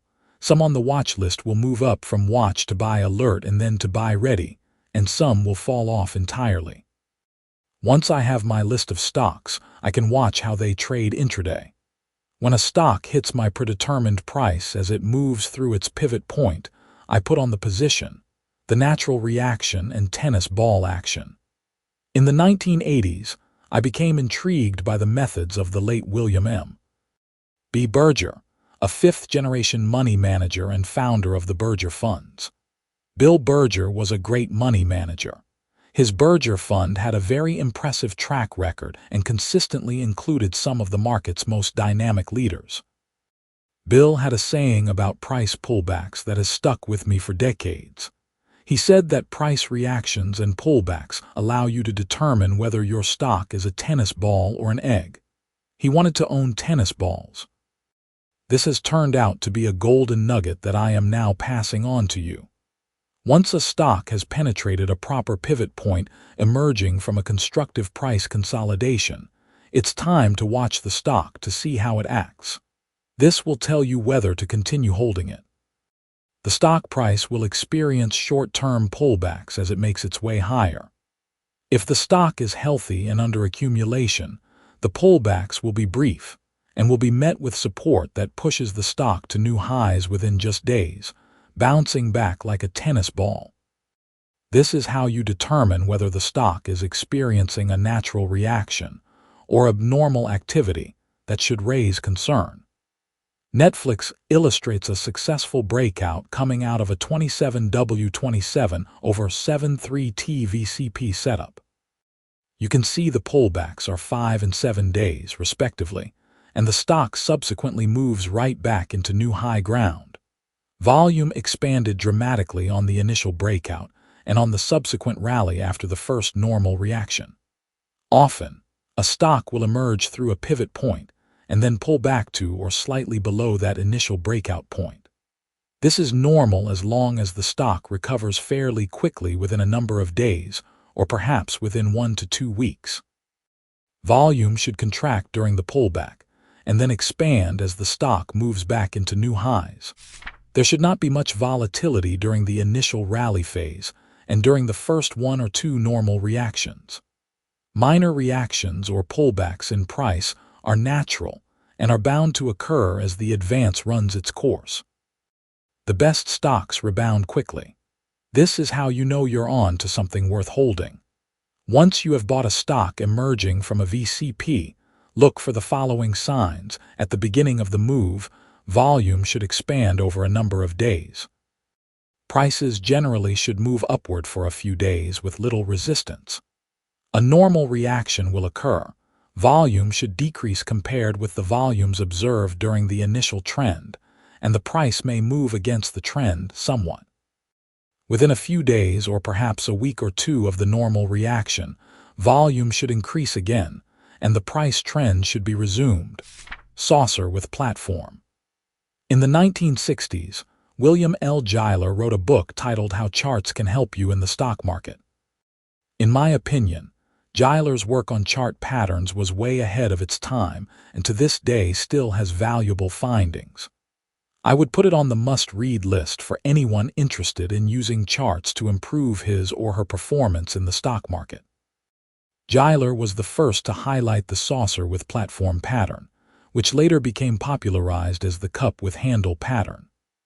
This pattern, without a doubt, is the most repeatable and reliable price structure among all the variations that super-performance stocks trace out before they advance dramatically in price. Giler refers to the saucer pattern as a dream pattern, citing its ease of recognition and reliability. Although I agree with Giler, the pattern is prone to misinterpretation. The VCP concept and some education about volume and certain specific nuances to look for can quickly clear up poor analysis and lead you to find the next big super performer. As was mentioned above, volatility contraction is a key characteristic of constructive price behavior within all patterns. The 3C pattern. The cup completion cheat, or 3C, is a continuation pattern. It is the earliest point at which you should attempt to buy a stock. Some stocks form a low cheat, and some form the cheat area, near the middle of the cup or saucer that precedes it. The key is to recognize when the stock has bottomed and identify when the start of a new uptrend is underway, back in sync with the primary stage 2. The cheat trade gives you an actionable pivot point to time a stock's upturn while increasing your odds of success. When a handle forms, it usually occurs in the upper third of the cup. If it forms in the middle third of the cup, or just below the halfway point, you could get more than one buy point. The cheat area is the earliest point at which I attempt to trade a cup pattern. You don't want to be involved any earlier than this point. Like the handle, a valid cheat area should exhibit a contraction in volume as well as tightness in the range of price. This pause presents an opportunity to enter the trade at the earliest point, perhaps not always with your entire position, but you can lower your average cost basis by exploiting cheat areas to scale into trades. Once the stock trades above the high in the pause area, it has made the turn.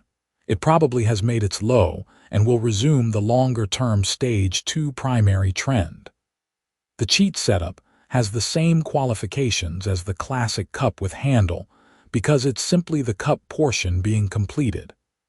To qualify, the stock should have already moved up by at least 25 to 100%, and in some cases by 200 or 300%. During the previous 3 to 36 months of trading. The stock should also be trading above its upwardly trending 200-day moving average, provided that 200 days of trading in the stock has occurred. The pattern can form in as few as 3 weeks to as many as 45 weeks. Most are 7 to 25 weeks in duration. The correction from peak to low point varies from 15 or 20% to 35 or 40% in some cases, and as much as 50%, depending on the general market conditions. Corrections in excess of 60% are too deep and are extremely prone to failure. It is common for a cheat setup to develop during a general market correction. The most powerful stocks will rally off this pattern just as the general market averages turn up from a correction or at least close to the same time, making the turn a downtrend. The stock will experience an intermediate-term price correction that takes place within the context of a longer-term stage 2 uptrend. This leg down can happen over a number of weeks or months, and it is normal to experience large price spikes along the downtrend on increased volume. B. Uptrend. The price will attempt to rally and break its downtrend. You do not want to buy just yet. It's too early. At this point, the price and volume action lacks the necessary confirmation that the stock has bottomed and entered a new uptrend. The price will start to run up the right side, usually recouping about 1/3 to 1/2 its previous decline.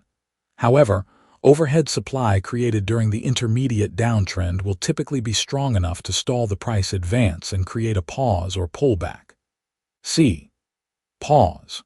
The stock will pause over a number of days or weeks and form a plateau area, the cheat, which should be contained within 5% to 10% from high point to low point. The optimum situation is to have the cheat drift down to where the price drops below a prior low point, creating a shakeout, exactly the same thing you would want to see during the formation of a handle in a cup with handle pattern. At this point, the stock is set up and ready to be purchased as it moves above the high of the pause. A typical sign that indicates that the stock is ready to break out is when volume dries up dramatically, accompanied by tightness in price. D. Breakout.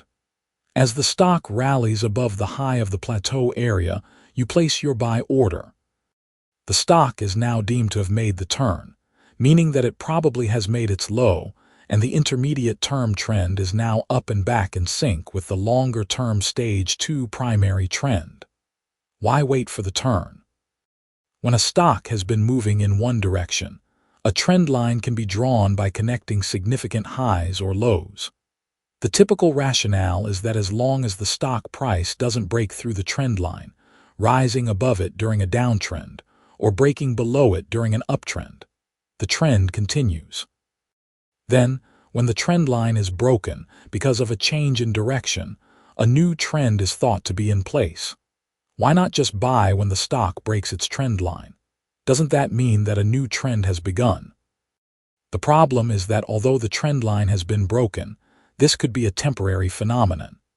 Instead of starting a new trend, the stock could just have made a momentary move in the other direction until the prevailing trend resumes, sometimes with even wider volatility, which often happens. Countertrend volatility is common. This raises the question, how can you tell when a new trend is in force? The answer is to wait for the stock to turn. The most dangerous time to trade is when a stock is trying to bottom. This tends to be a very volatile period for stocks. When a stock is searching for a bottom, it can whip back and forth violently. Trying to pick a low can be very frustrating and costly. Repeated triggers of your stop-loss protection during a whipsaw environment inflict repeated small losses that can add up over time. Often a stock will appear as if it is bottoming by breaking its downtrend, only to reverse and then take out the previous low, defining a new downtrend. As volatility widens, this can occur over and over. We want to avoid this. You can increase the odds of success by waiting for the stock to turn, which will lessen the chance of failure, although it won't eliminate it. The odds increase dramatically in your favor if you wait for the stock not only to rally and break its downtrend, but for the price to pause and then follow through before you place a trade. This also gives the stock more time to bottom and complete an orderly correction. Don't buy just because a trend line is breached. Wait for the stock to turn. The spot to begin buying is just as the high of the pause is taken out. This could occur at the cheat area or the handle. The Livermore system. The legendary trader Jesse Livermore had a system of buying and selling when a stock changed direction, but only if the stock followed through. Livermore only took positions in the direction of his trade. By waiting for a stock's price to confirm a new uptrend, he avoided being whipsawed on every minor countertrend rally.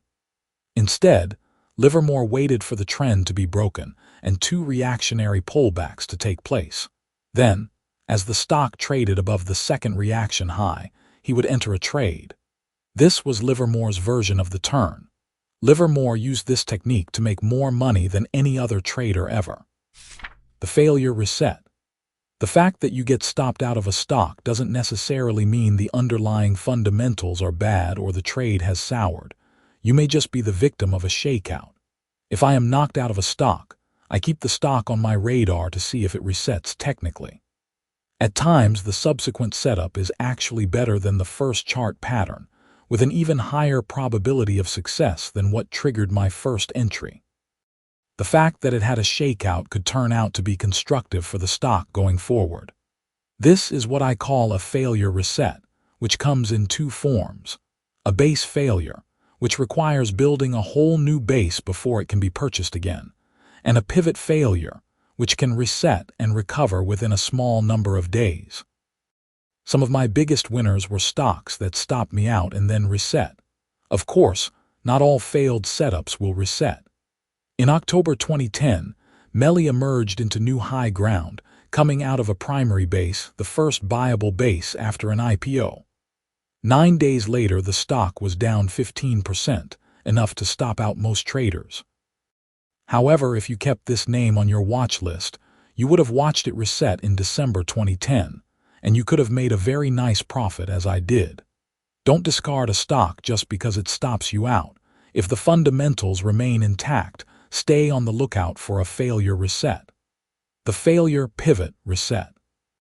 The failure pivot reset is similar to the base reset, except that it occurs during the formation of the entry point over a shorter period of time than the base reset. A pivot failure doesn't necessarily cause an outright base failure. Instead, it can reset a new entry point usually within a number of days or weeks. The power play. One of the most important setups you can learn to distinguish is the power play, which is also referred to as a high tight flag. This is without a doubt the most misinterpreted price setup among all the technical patterns. However, it is also one of the most profitable. The power play is what I call a velocity pattern for 2 reasons. First, it takes a great deal of momentum to qualify. In fact, the first requirement is a sharp price thrust upward. Second, these setups can move the fastest in the shortest period of time. Velocity begets more velocity. This pattern often signals a dramatic shift in the prospects of a company. The rapid price run-up could be induced by a major news development such as an FDA drug approval, litigation resolution, a new product or service announcement, or even an earnings report. It can also occur on no news at all. Some of the best trades from this setup can develop as unexplained strength. Therefore, this is the only situation I will enter with a dearth of fundamentals. It doesn't mean that improving fundamentals don't exist. Very often they do. However, with the power play, the stock is exhibiting so much strength that it's telling you that something is going on regardless of what the current earnings and sales are showing you. The stock is discounting something major. Although I don't demand that a power play have fundamentals on the table, I do require it to display VCP characteristics, just as I do with all the other setups. Even the power play must go through a proper digestion of supply and demand. To qualify as a power play, the following criteria must be met. 1. An explosive price move commences on huge volume that shoots the stock price up 100% or more in less than 8 weeks.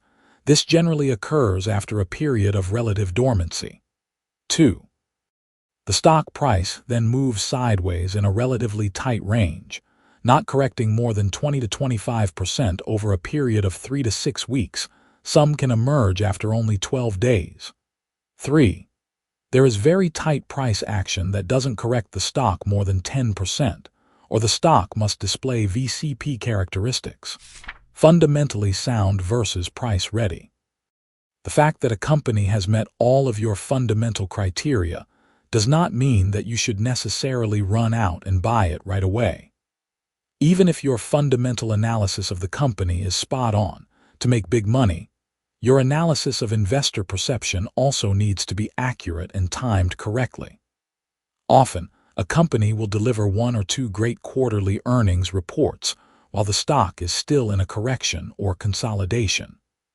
The stock price may have already run up in anticipation, and it simply needs time to digest the advance while earnings catch up, or perhaps the overall market is in a correction, holding it back. Be patient. Keep the stock on your radar and wait for its price and volume characteristics to set up properly. The key to making big money in stocks is to align supporting fundamentals with constructive price action during a healthy overall market environment. You want all the forces behind you: fundamental, technical, and market tone. A stock can be fundamentally sound but not price ready, meaning that supply and demand dynamics have not yet established the line of least resistance. A good company is not always a good stock. It's important that you learn to differentiate between the two. It doesn't really matter what you think about a stock. What matters is what big institutions think, because they are the ones that can move a stock's price dramatically. Therefore, it's your job to find the companies that institutions perceive as valuable. After Dick's Sporting Goods (DKS) issued positive guidance, a strong response in its stock price put the stock on my watch list. Once it delivered the strong earnings promised and the stock held up technically, I moved its status up to buy alert. A few weeks later, constructive price action forged the setup I was waiting for, and I purchased the stock as it emerged from a proper consolidation. Chapter 11. Don't just buy what you know. Let us say that a new stock has been listed in the last 2 or 3 years and its high was 20, or any other figure, and that such a price was made 2 or 3 years ago. If something favorable happens in connection with the company and the stock starts upward, usually it is a safe play to buy the minute it touches a brand new high. Jesse Livermore, 1930. As a disciplined trader, you must chart a narrow course in your quest to score the richest return in the shortest amount of time. You should buy a stock only when you believe that enough factors have converged into an optimal setup for an imminent explosion in share price. A vital ingredient in my entry setups is youth. Some of the most exciting trading opportunities reside in newly public entrepreneurial companies, firms that have gone public within the past few months to a year or two. As a matter of fact, history shows that most super performers go public within 8 to 10 years before the start of their super performance phase. But youth alone doesn't cut it. I want youth with character. Along with sound fundamentals, the type of character I'm referring to becomes evident with a price setup termed the primary base. The primary base. Every bull market is represented by a handful of leadership stocks that were recent IPOs. Generally, a stock will go public, rally strongly on the initial offering, and maybe even rally for several weeks or months. What usually follows is profit-taking by those who made some quick and relatively easy money. This will cause the stock to correct. To attract my interest, a new issue must prove its mettle in the market with at least a couple of months of trading activity. Proof comes in the form of a primary base, the first buyable base after a company has gone public. The base forms during a corrective period of 3 weeks or longer that is followed by the emergence to an all-time high or from a constructive consolidation near the stock's all-time high. During the recovery phase in which it recoups lost ground, the stock breaks into new high territory. Over the course of a long advance, a leading stock will form many such bases or consolidations. It will weather the ensuing profit-taking and sell-offs and then proceed to new price highs. The primary base is simply the first occurrence of this bullish chart pattern in a stock's trading history.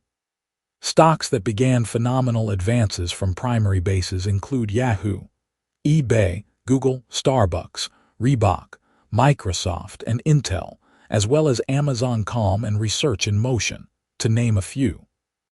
The primary base points to the possible future direction of a stock from its price and volume history, but the primary base has deep roots in so-called corporate fundamentals as well as the stock's market action. The biggest part of a company's growth usually occurs in the first 5 to 10 years after the company issues common stock and goes public. That's when the company's products or services are expanding into new, untapped markets fueled by the cash raised in the public offering. This crucial period is when management tends to be at its entrepreneurial best. As sales expand and economies of scale improve, margins are boosted and profit growth accelerates. Remember, the fact that a company has recently gone public doesn't necessarily mean that it has been in business only for a short period. Some companies operate successfully as private organizations for many decades before they go public, whereas others are brand new startups in new industries. 80% of the stock market winners that drove the tech boom during the 1990s were IPOs within the prior 8 years. Amazon went public in May 1997, formed a primary base, and emerged into new high ground less than 4 months later in September 1997. 16 months later, Amazon's stock was 2,500% higher than its highest price coming out of its primary base. Allow a primary base to develop. Once a stock goes public, it may shoot straight up 25%, 50%, 100%, or even more, sometimes during its very first trading day. Or the new issue may sell off sharply soon after its debut. This was the case for the much-anticipated Facebook IPO in 2012.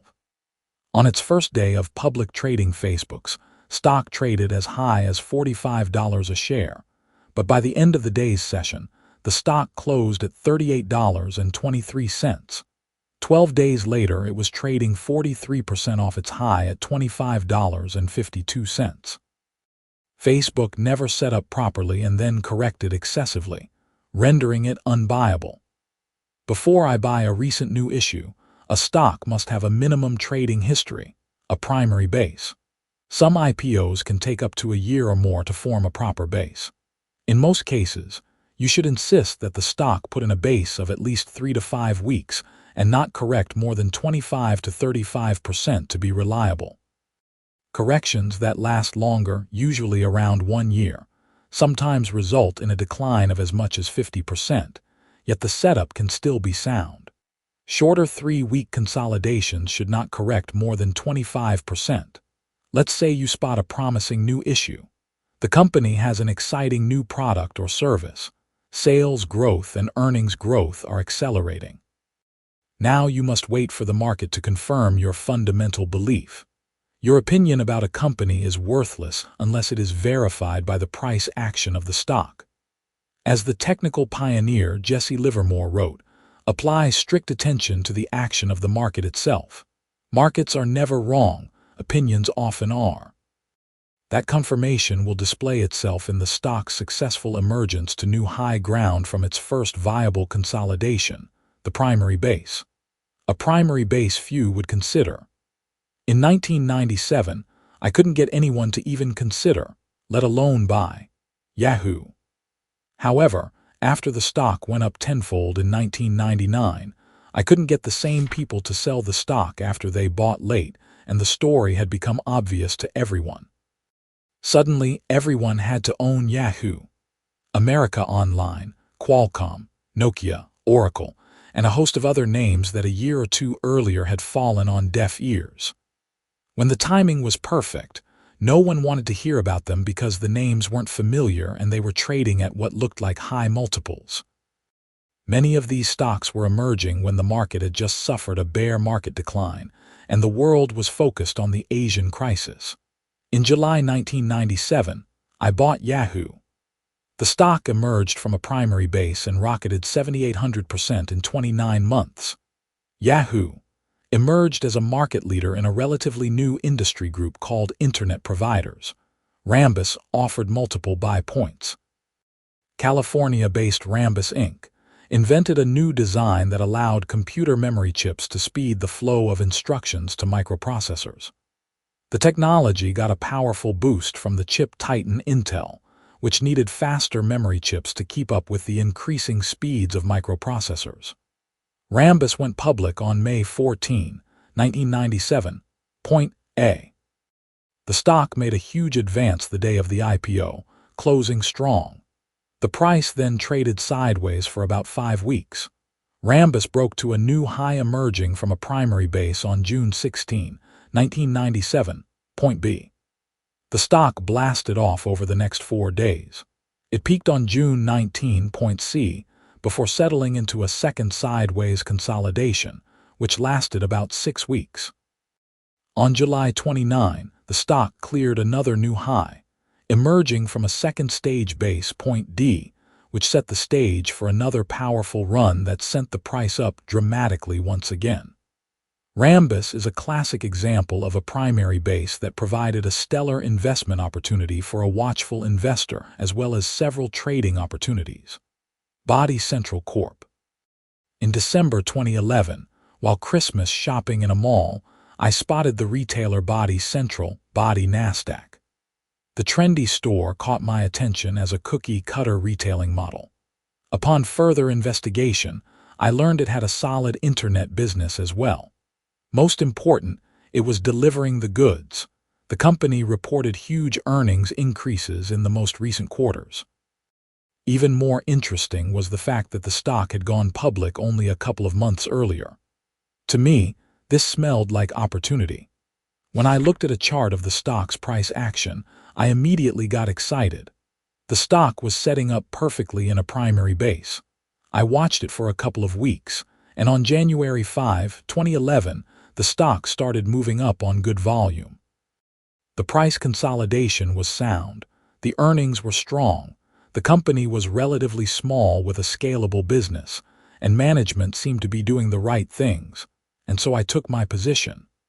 The stock advanced more than 100% over the next 15 months. During the same period, the Nasdaq Composite Index was up less than 10%. Not every frog becomes a prince. Not every stock that makes a new high from a primary base turns out to be a big winner. And although a proper primary base affords an investor some of the best odds to participate during the majority of a big move, there is no guarantee of catching a stock as it begins a large-scale advance. Therefore, you must always be prepared with an exit plan to cut your losses if a primary base turns against you.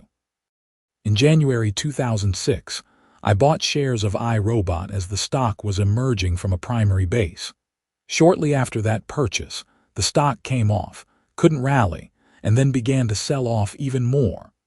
I sold the stock at a small loss. Good thing I did. ERBT went into a precipitous slide that took the stock from a peak above $37 a share to just $7. I was able to cut my loss short and avoid a big loss because I followed rules and didn't allow my judgment to become clouded by personal opinions or emotions. From innovator to respirator. Just as styles in women's gowns and hats and costume jewelry are forever changing with time, the old leaders of the stock market are dropped, and new ones rise up to take their places. In the course of time, new leaders will come to the front. Some of the old leaders will be dropped. It will always be that way as long as there is a stock market. Keep mentally flexible. Remember, the leaders of today may not be the leaders 2 years from now. Jesse Livermore. The Richmond, Virginia-based big box retailer Circuit City filed for bankruptcy in 2008. Circuit City was a pioneer among superstores, and its stock price soared during the 1980s and 1990s, up over 6,000% during a 10-year run. In fact, from 1981 through 2000, Circuit City's stock price advanced more than 63,000%. Although Circuit City was one of the nation's strongest retailers in the 1980s, it made a series of critical missteps that accumulated over time. Its best growth came during the period when the company was relatively small, and its problems accelerated as it grew much larger. In 2008, Circuit City was still the nation's second largest dedicated consumer electronics retailer after Best Buy, with more than 700 stores. The company planned to close 155 existing stores, open fewer new ones, renegotiate some leases, and cut staff members at its headquarters. This is the opposite of what you see during a company's expansion phase, when the future for growth is promising. Those who held shares of Circuit City watched the stock price go to zero in 2008. Beware of well-known companies that everyone regards as official growth stocks. Like Circuit City, these institutional favorites generally have already experienced their best earnings growth and are too obvious once they are officially termed growth stocks. At some point, they are so over-owned that the amount of supply that comes to market once a material problem is noticed can bring down the house. Instead, buy the new market leaders. Don't be afraid of companies that are unfamiliar to you. Do some detective work and get familiar with stocks that are forming a primary base. This is where many of the next big winners will be found. Chapter 12. Risk Management. Part 1. The Nature of Risk. In virtually every competitive endeavor, there's a championship. In American sports, it's the Super Bowl, the World Series, and the NBA Finals. In entertainment, there's the Academy Awards, the Emmy Awards, and the Tony Awards. Trading is no different. For many years, the best of the best tested their mettle against a host of competitors, from amateurs to professionals, in the U.S. Investing Championship, USIC. The USIC competition was started in 1983 by Norman Zade and quickly became a proving ground for stock, options, and futures traders. Zade's career encompassed mathematics, market speculation, and gambling. He authored Winning Poker Systems in 1974 and taught mathematics at Stanford University and UCLA. Although a gifted theoretical mathematician, Zade understood the inability of static academic theory to grasp the reality of real-life auction markets. His consuming goal was to disprove the efficient markets theory, a point he particularly wanted to bring home to the academic crowd. He would do this by demonstrating that certain individuals could indeed outperform the market. The USIC was just the vehicle to prove it while earning a personal profit. The U.S. Investing Championship quickly became a prestigious contest, and many of the traders who won it went on to big investment careers. In its early years, the USIC was divided into 4 divisions: stocks, options, stocks and options, and futures. Through the contest, Zade was able to scout trading talent and then sign up a diverse list of individuals to manage money for his clients. I can remember reading about the winners in the Wall Street Journal in the 1980s. A young trader by the name of David Ryan won the contest 3 years in a row between 1984 and 1986, a magnificent achievement. Another well-known champ was S&P futures trader Martin "Buzzy" Schwartz. Both Ryan and Schwartz would later be profiled by Jack Schwager in his first Market Wizards book.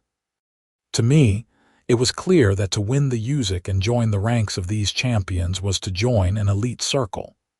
In 1996, at age 31, I decided to enter the contest. I felt confident that my skills had reached the point where I could win. Whoever made the most money during a 1-year period was the champion.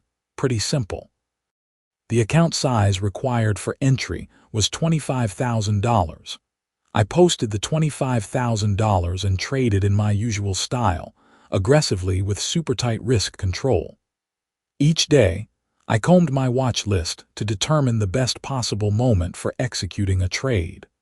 Although I was confident of victory, I kept my focus on sticking to my trading plan.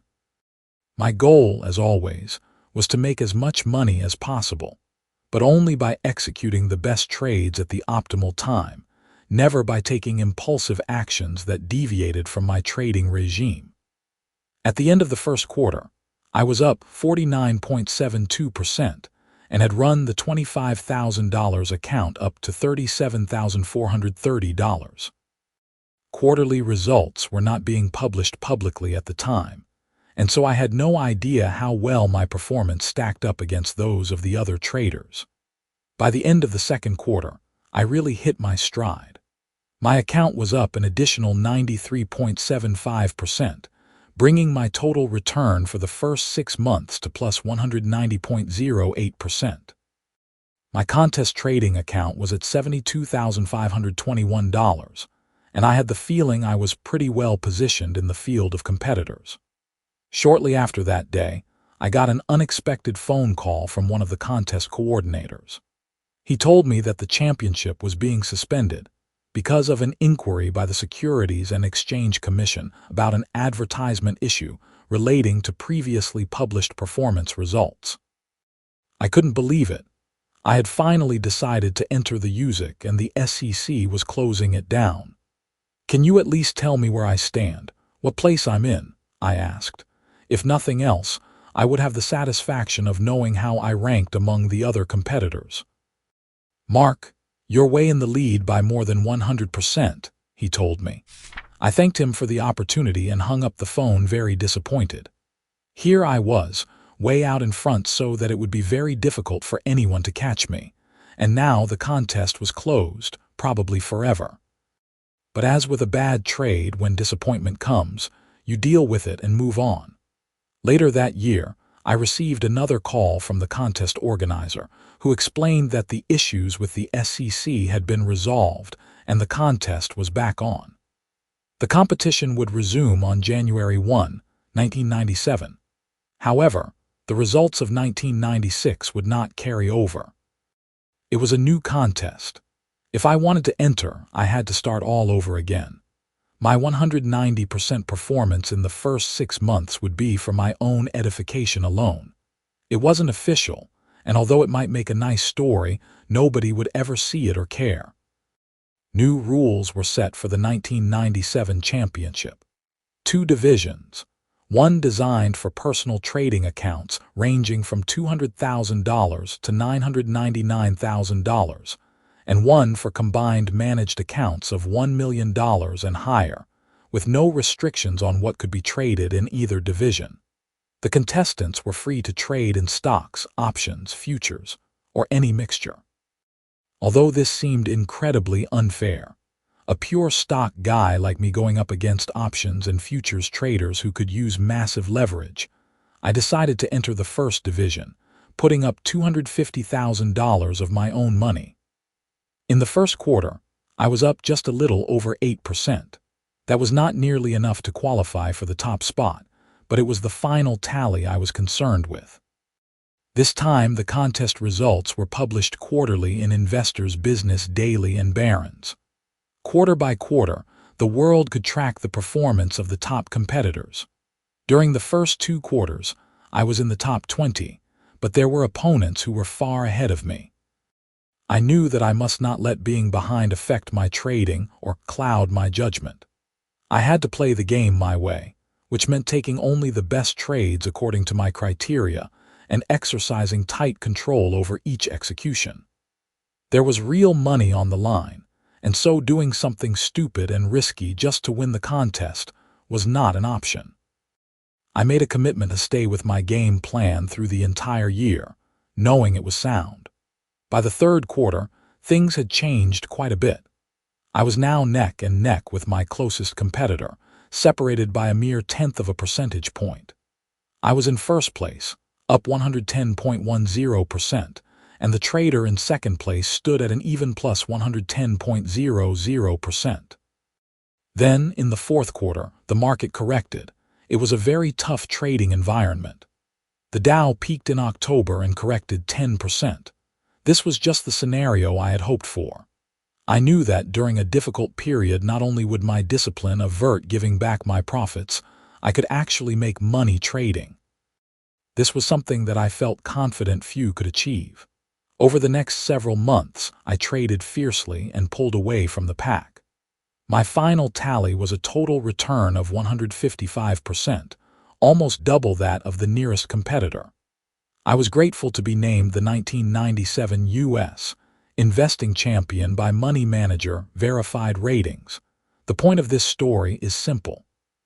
The uneven playing field of highly leveraged options and futures traders trading against straight stock guys could have pressured me to take on too much risk or overtrade. I also could have gotten flustered when I was significantly behind and tried to make an adjustment, breaking my own rules. But I didn't. Instead, I focused on my trading plan and the 2 elements that were absolutely critical to winning over the long haul: consistency and risk management. What champions have in common? People buy stocks in hopes of making money and increasing their wealth.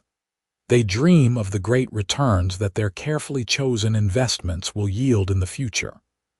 Before investing your hard-earned cash, however, you'd better think about how you will avoid losing it.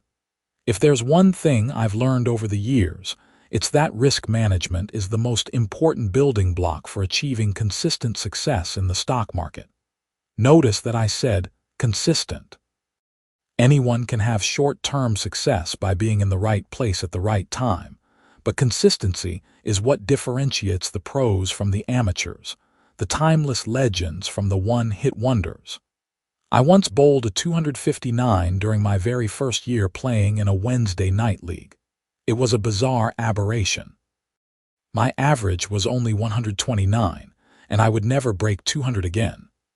During my career, I've witnessed many people make millions of dollars during good times, only to give it all back and even go broke. I'm going to tell you how to avoid that fate. It's your money only as long as you protect it. Whether you are dealing in millions or in thousands, the same principle lesson applies. It is your money. It will remain with you just so long as you guard it. Faulty speculation is one of the most certain ways of losing it. Jesse L. Livermore. To achieve consistent profitability, you must protect your profits and principal. As a matter of fact, I don't differentiate between the two. A big mistake I see many traders make is to consider trading profits as house money, acting as if that money somehow were less their own to lose than their original starting capital is. If you have fallen into this mental habit, you need to change your perception immediately to achieve super performance. Let's say I make $5,000 on Monday. I don't consider myself $5,000 ahead of the game, free to risk that amount shooting for the moon. My account simply has a new starting balance, subject to the same set of rules as before. Once I make a profit, that money belongs to me. Yesterday's profit is part of today's principal. Don't fall into the faulty reasoning of amateur gamblers. Through consistent play and conservative wagering, a player picks up $1,500 at the blackjack table. Then he starts to make big, reckless bets. In his eyes, he now is playing with house money. This happens all the time in the stock market. Amateur investors treat their gains like the market's money instead of their money, and in due time the market takes it back. Let's say someone buys a stock at $20 a share. It climbs to $27. Then the investor decides he can give it room because he has a 7-point cushion. Wrong. Once a stock moves up a decent amount from my purchase price, I usually give it less room on the downside. I go into a profit protection mode. At the very least, I protect my break-even point. I'm certainly not going to let a good gain turn into a loss. At the end of each trading session, when you review your portfolio, ask yourself this: am I bullish on this position today? If not, why am I holding it? Does your original reason for going long remain valid? End every trading day with a frank appraisal of all your positions. I'm not suggesting that you not allow a stock to go through a normal reaction or pullback in price if you believe the stock can go much higher. Of course, you should give stocks some room to fluctuate, but that leeway has little to do with your past gain. Evaluate your stocks on the basis of the return you expect from them in the future versus what you're risking. Each day, a stock must justify your confidence in holding it for a greater profit. Sound principles provide clarity. My biggest losses have always come after I have had a great period and I started to think that I knew something. Paul Tudor Jones. There are certainly times when money can be made very easily in the stock market. Often this leads to carelessness, which in turn can lead to disaster. At the end of the day, success is not decided by your winnings from any particular day, month, or quarter. It's what you keep year in and year out. Adherence to sound risk management principles will not only allow you keep the profits you've acquired, but will also keep your feet on the ground when your head is in the sky, because you've become overly ambitious after a period of success. You've undoubtedly heard the phrase, "cut your losses and let your winners ride." When I was interviewed by Jack Schwager for his book Stock Market Wizards, Interviews with America's Top Stock Traders, Harper Business 2001, 2003, I spent a lot of time talking about loss cutting as the key to my success. At one point during the interview, Jack stopped the tape recorder and said, "Mark, this stuff is great, but it's a cliché. It's what all the successful traders say." "Jack, of course that's what they say," I told him. "That's why they're successful, and that's why I'm successful." When you have been trading for a long time, you can easily lose perspective as you cultivate new techniques. If you're not careful, the basic fundamentals may come in your mind or, more subtly, in your subconscious to seem remedial. Far from being training wheels to be cast off with maturity, the basics of risk management must be continually refreshed in your mind and perfected. Maybe that sounds unexciting, but as the legendary quarterback Roger Staubach said, it takes a lot of unspectacular practice to get spectacular results. A lesson from Master Jack. Part of my obsession with perfecting the basics goes back to my days as a kid in karate school. I was somewhat gifted as far as being able to do gymnastic-type maneuvers, and after only a short time, I could do all sorts of complex karate moves and even a backward no-hand flip. They gave me the nickname Movie Man because of my ability to do the types of moves you saw in kung fu films. Even so, I was still a novice and my teacher, Master Jack Moscato, knew I needed humbling. One day, Master Jack told me to assume the basic front stance, which is one of the very first things you learn. He walked around me quietly and then suddenly kicked out my front leg. I fell crashing to the ground. When I looked up in surprise, Master Jack stared down at me and said, "Maybe you should learn to stand before you learn to flip." That lesson has stayed with me ever since. Master the basics. My karate instructor was a stickler for perfecting the basics. Every day, remind yourself that the key building blocks for success include executing the basics better than the other guy and doing it over and over again. Greatness is built on a solid foundation of fundamental principles. Losses make you work harder. When you lose money on a stock trade, you will need a greater percentage gain to get back to even because losses work against you geometrically. For example, if a stock declines 50% in price, Let's say from $28 to $14, that stock will have to rise by 100%, from $14 to $28, to get back to even. That's worth repeating. A 50% decline in price requires a double to break even. What happens if you keep your losses relatively small? A 10% loss requires an 11% gain to return to even, and a 5% loss needs only a 5.26% gain. This is why you never want to let your losses get too large. Also, if you lose a big portion of your account, you lose your buying power. Your account will be much smaller when you finally latch on to a big winner. The last thing you want to do is put yourself in a position of losing when your account is large and a position of gaining when it's small. This will accomplish little. By keeping your losses small, you preserve your hard-earned capital for future investments. The lesson here is never to permit yourself to lose an amount of money that would jeopardize your account. The larger the loss is, the more difficult it is to recover from it. Set an absolute maximum line in the sand of no more than 10% on the downside. Your average loss should be much less, maybe 6 or 7%. If you can't be correct on your purchase with a 10% cushion for normal price fluctuation, you have a different problem to address. Either your selection criteria and timing are flawed or the overall market is hostile and you should be out of stocks. 2 up and 1 down.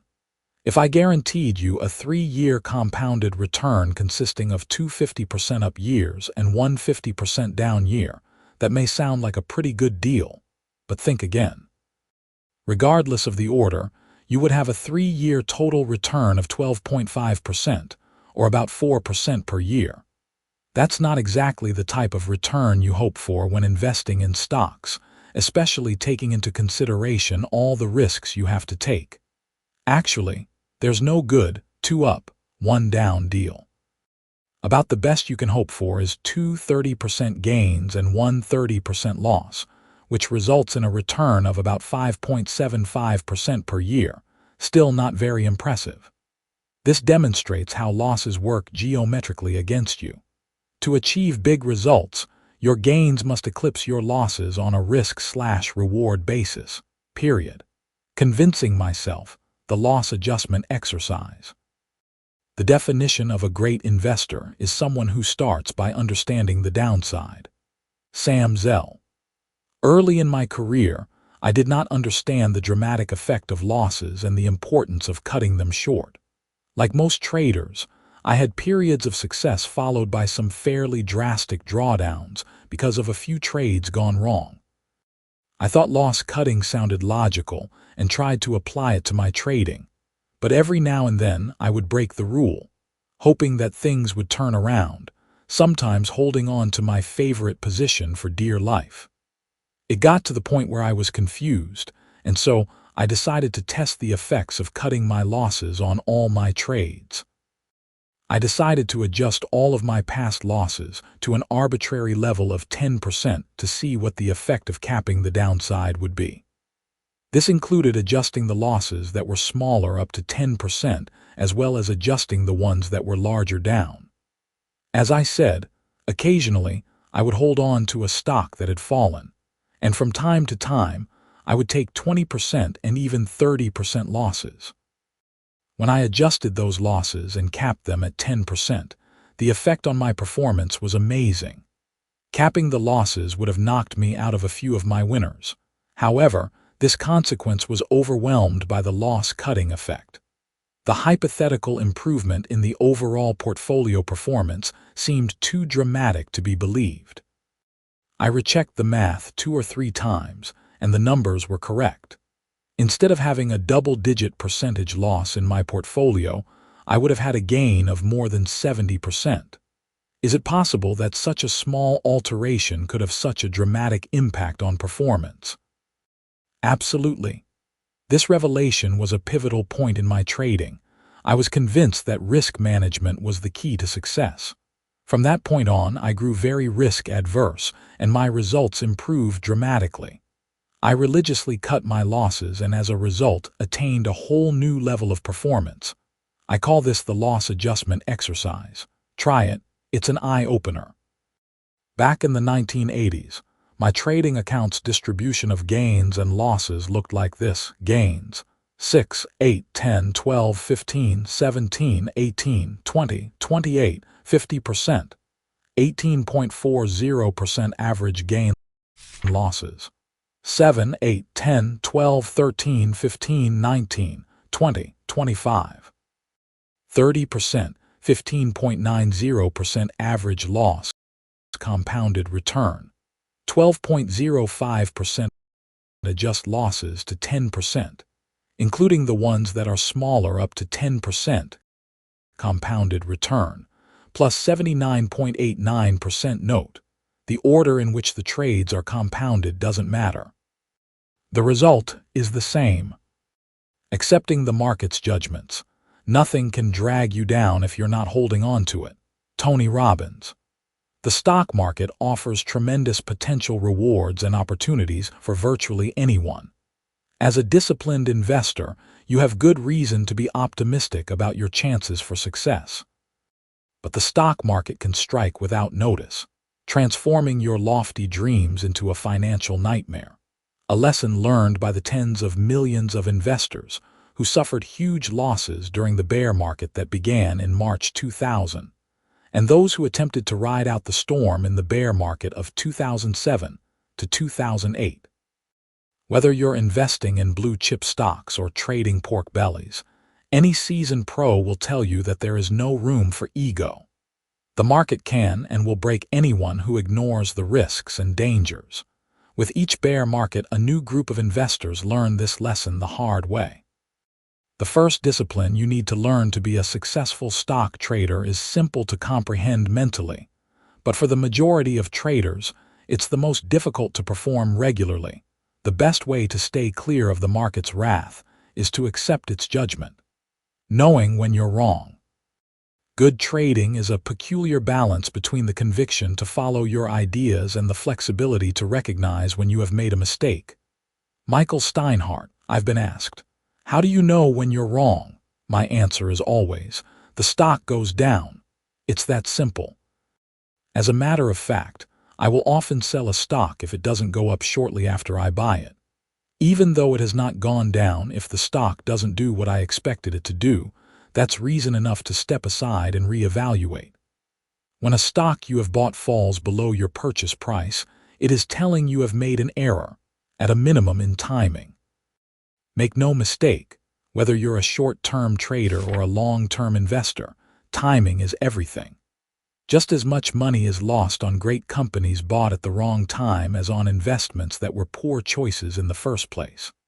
Regardless of your methodology or approach to stock investing, there is only one way to protect your portfolio from a large loss, and that is to sell when you have a small loss before it snowballs into a huge one.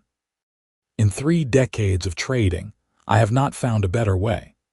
Amazingly, no matter how many successful investors advocate this common-sense approach, this advice is followed only by an extremely small group of people, even among professionals. Consequently, only a very small number of investors, including pros, achieve outstanding results in the stock market.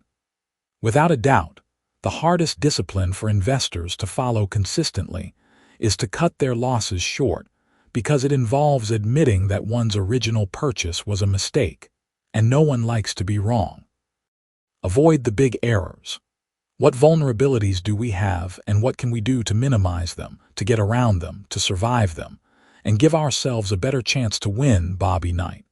Recently, I had a chance to speak with Itzhak Ben David, co-author of the study Are Investors Really Reluctant to Realize Their Losses? Trading Responses to Past Returns and the Disposition Effect. The tendency to sell winners too soon and to keep losers too long has been called the disposition effect by economists. Mr. Ben David and David Hirschlafer studied stock transactions from more than 77,000 accounts at a large discount broker from 1990 through 1996 and did a variety of analyses that had never been done before. They examined when investors bought individual stocks, when they sold them, and how much they earned or lost with each sale. They also examined when investors were more likely to buy additional shares of a stock they had previously purchased. Their results were published in the August 2012 issue of the Review of Financial Studies. The study highlights several interesting conclusions.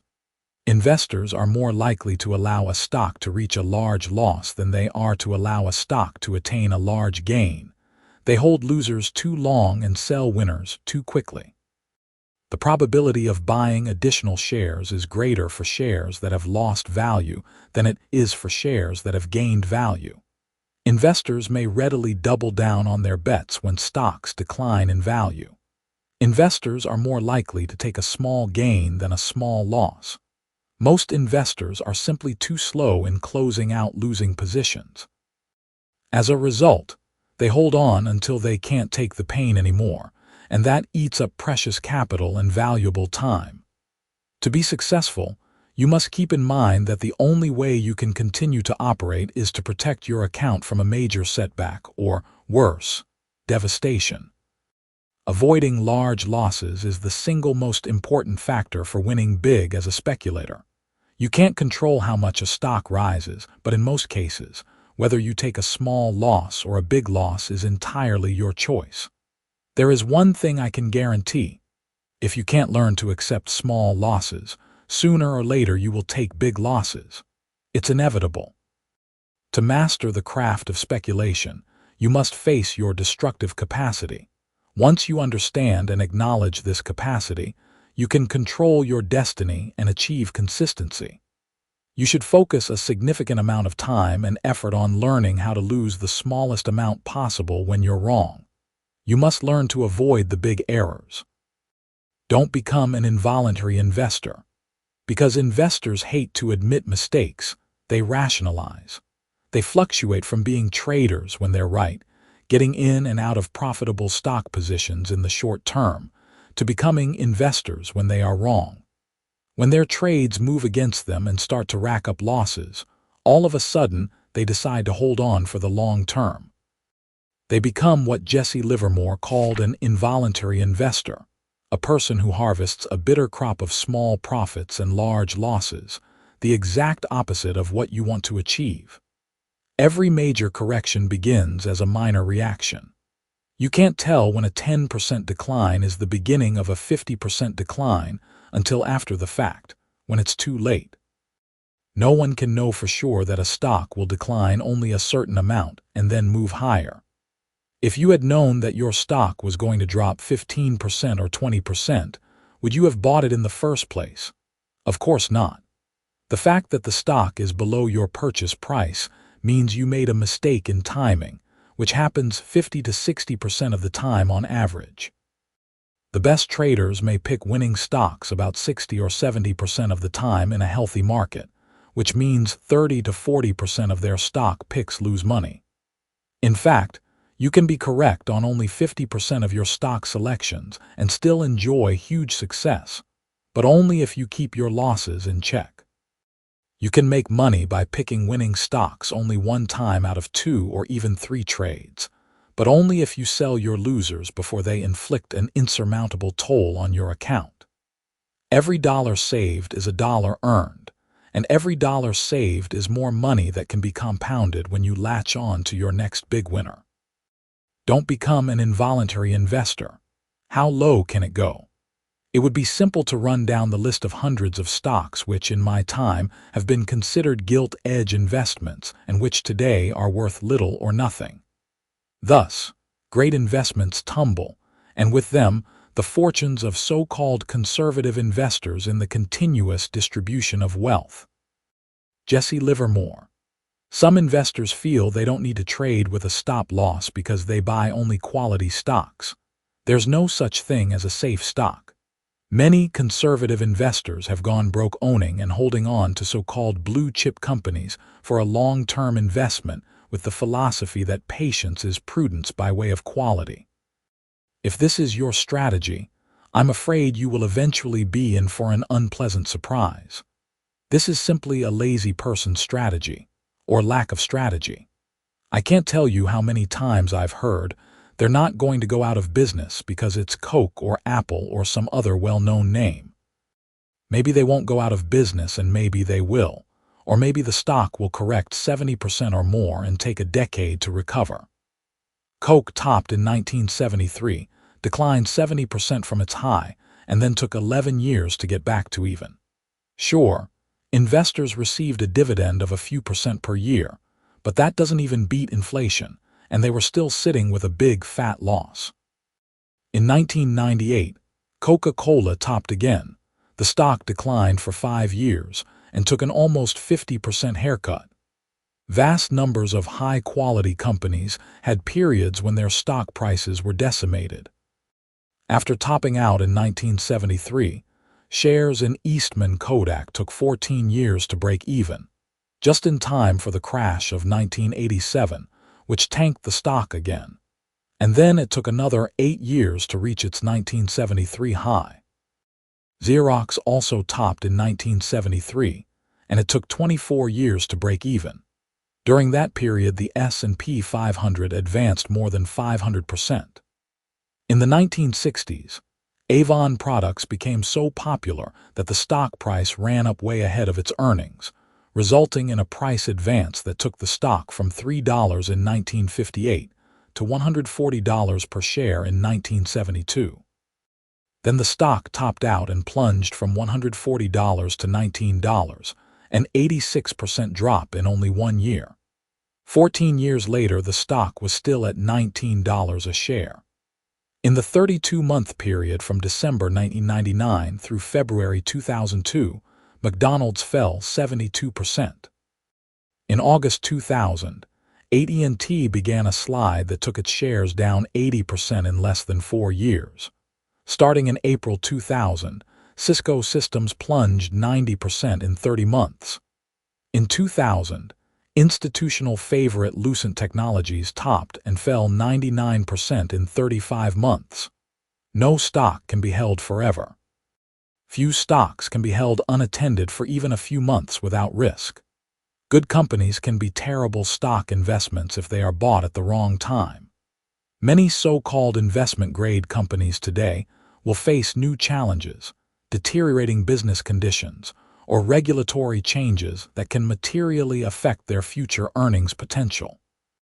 Often, before problems become apparent, the price of a stock declines precipitously in anticipation of such developments.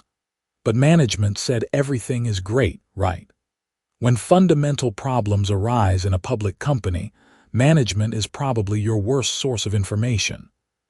The executives will try everything in their power legally, and in some cases illegally, to bamboozle the shareholders in an effort to protect the stock price. In 2008, General Motors went to zero. How about AIG and Lehman Brothers, or before them Enron and WorldCom? These are just a few of the market's casualties that were once high-quality names. How low can it go? To zero. A trip to the casino. Consistent winners raise their bet as their position strengthens, and they exit the game when the odds are against them, while consistent losers hang on until the bitter end of every expensive pot, hoping for miracles and enjoying the thrill of defeat. In stud poker and on Wall Street, miracles happen just often enough to keep the losers losing. Peter Lynch, one up on Wall Street. The first time I saw a 7-card stud being played at a casino, it didn't take me more than a few minutes to see the similarities to trading stocks. The ante, the initial bet to see the first 3 cards of the deal, was $0.50. However, the pot what the winner pulled in for a winning hand averaged about $50. Thus, for half a buck, players could get a fair idea of their chances of winning 100 times the ante. After a night at the table, I was ahead about $1,400. My secret? I played cards the way I trade stocks, immediately folding the ones that didn't work out as expected.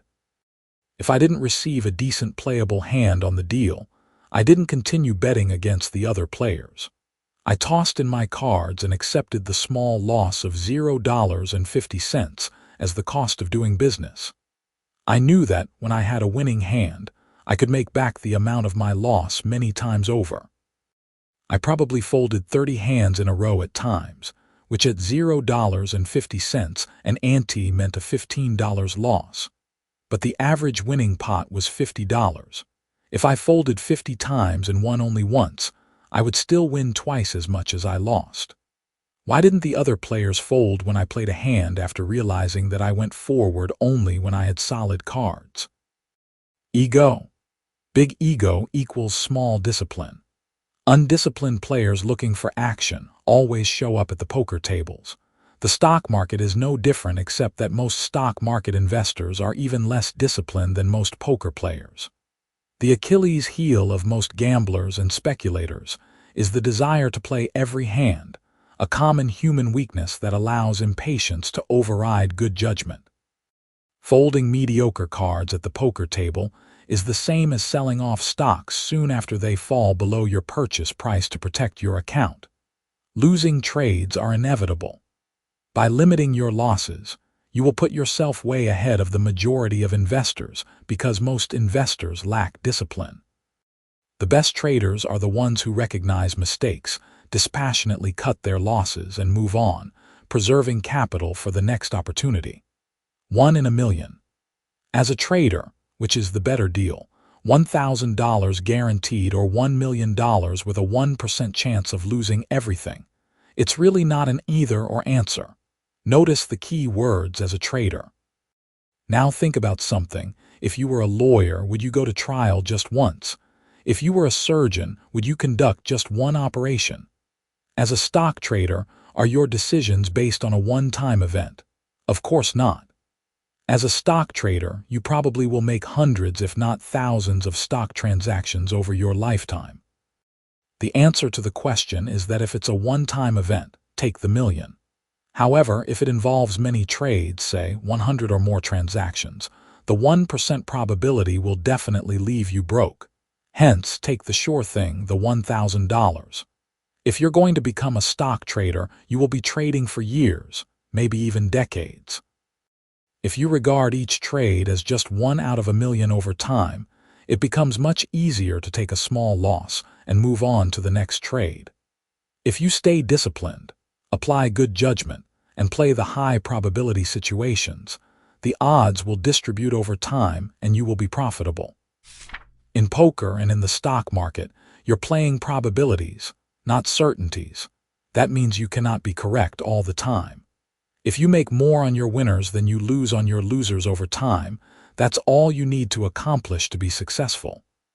I regard each trade as just one of many in a long, continuous trading session, 1 in a million. What's the difference? You buy a stock at $30 because you think it looks good, the fundamentals look great, the future appears bright, and the stock price is acting well. Suddenly, the company announces that earnings per share will come in well below estimates as a result of a manufacturing plant not opening up as scheduled. The next day, the stock falls 10% below your purchase price right at the open. You're faced with the decision to sell and take a loss or wait it out. My question is this: what's the difference if you continue to hold the stock that has declined by 10%, waiting for it to come back and overcome the negative news, or buy a fresh new name that looks good from the start? The answer is nothing but your ego. Successful investors can shift gears and accept change. They don't fall in love with a stock and ignore when circumstances take a turn for the worse. The goal is to make money, not to prove you're right and the stock market is wrong. Move on and find another stock. What's the difference whether you make money with stock or stock B? If your original stock was at $30 and it's now at $27, it has to go up about 11% to get you back to even. It's no different if you buy a new stock at, say, $50 and it goes to $56 than if you hold on to your current position and wait for it to go back to $30, except maybe the new company will open its plant on time. What a deal! When you play poker, it costs money to see your cards from the deal. You must pay an ante or post blinds, as well as pay the house time to participate in the game. Now imagine you could see every poker hand for free and place your bets only when the cards were stacked in your favor. How could you lose over time? One of the great things about the stock market is that all comers compete in the same ring, skilled and unskilled, professionals and amateurs. This is one of the reasons the market is not purely random. In the stock market, you have the luxury of being able to stay on the sidelines, free of charge, observing and waiting for the most opportune moment to wager. You get to see the market's cards before you bet, free of charge. This is a wonderful advantage, yet few exploit it. You don't have to involve yourself in every market movement. In fact, you should not attempt to. Be an exacting opportunist. Be selective and pick your entry spots very carefully. Wait until the probabilities are stacked in your favor before you act. With patience and discipline, you can profit from market opponents who are less disciplined and less capable than you are. While you do nothing, less skilled opponents are laying the groundwork for your success, and you get to wait and watch for free. What a deal! When a mistake becomes a mistake. The difference between successful investors and unsuccessful investors is how they react to being invested in a losing stock. There is absolutely no reason to allow a mistake to become an ego-shattering experience. Being wrong is not the problem. Making a mistake is not the problem. The problem is being unwilling to accept the mistake. The problem is staying wrong. Dan Sullivan. No matter how smart you think you are, I guarantee you will make an abundance of mistakes over time. We all do. Many of your failed trades may not even be mistakes on your part, just changes in circumstances that were impossible to forecast. The real mistake comes when you refuse to make an adjustment after things change. No one will ever be so good that he or she will never take a loss. Being wrong is unavoidable, but staying wrong is a choice. Staying wrong can be deadly. It can take both a physical and a psychological toll on your health. When you deny reality, you are no longer trading, you've sacrificed your principle to the fates. The linkages between stress and effects such as heart disease and ulcers are well known. To protect your health, your confidence, and your money, you must learn to release a bad hand and move on. If you're not feeling stupid, you're not managing risk. Sometimes after you sell a stock to cut short a loss, the stock will turn around and move up in price. This has happened to me thousands of times. Do I feel dumb or get angry? No. Investing and trading stocks is a business of playing probabilities so that the profit from winners outweighs the losses over time. It is completely unrealistic to think you're going to be right all the time or think that you can hold losses and they will never leave you broke. Making you feel stupid is the market's way of pressuring you to act foolish. Don't succumb. Remain disciplined and cut your losses. The alternative to managing risk is not managing risk, and that never turns out well. This concept should be obvious, but in fact it is too often overlooked. Although it's certainly not a secret, it's the most frequently mentioned subject in most books written by successful speculators. It's difficult to do because it goes against human nature and requires strict discipline and a divorce from one's ego. I can't make you cut your losses any more than I can make you diet and exercise to lose weight. That's a personal choice. All I can do is share with you what I know from my own success and tell you that the stock market is no place for someone who is easily discouraged by mistakes. Mistakes are lessons, in other words, opportunities to improve. These experiences are the greatest part of the learning process. Although cutting your losses won't guarantee that you will win in the stock market, it will help ensure your survival. Why most investors fail to cut their losses? Investors usually become emotionally attached to their stock holdings. They may put in many hours of careful research building a case for a company, scouring financial reports, and maybe even trying the company's products. Then, when their proud pick takes a dive, they can't believe it. They make excuses for the stock's decline. They call their broker and search the internet looking for favorable opinions to back up their faith in the company. They ignore the only opinion that counts, the verdict of the market. As the stock keeps sliding, their losses mount. Usually, what happens is that the stock's decline becomes so huge and unbearable that they finally throw in the towel and feel completely demoralized. Don't allow yourself to get caught in this lethal trap. To have lasting success in the stock market, You must decide once and for all that it's more important to make money than to be right. Your ego must take a backseat. Sounds like a simple decision to make, but think again. Many people speculate in stocks without getting this one straight. Their self-image rides on the success or failure of their trades.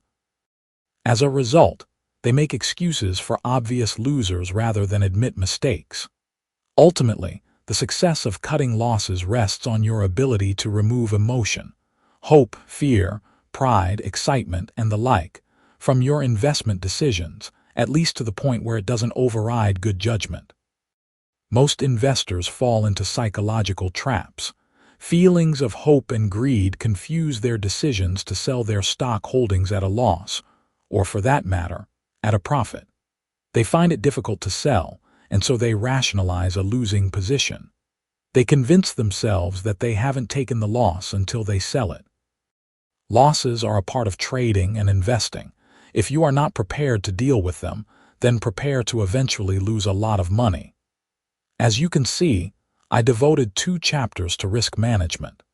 That's because in trading and in life, how you deal with losing is the difference between mediocrity and greatness. Individual stocks are not like mutual funds. They don't have a manager and they don't manage themselves. You're the manager. When investing in stocks, everything is not necessarily going to be okay if you just hang in there and wait it out.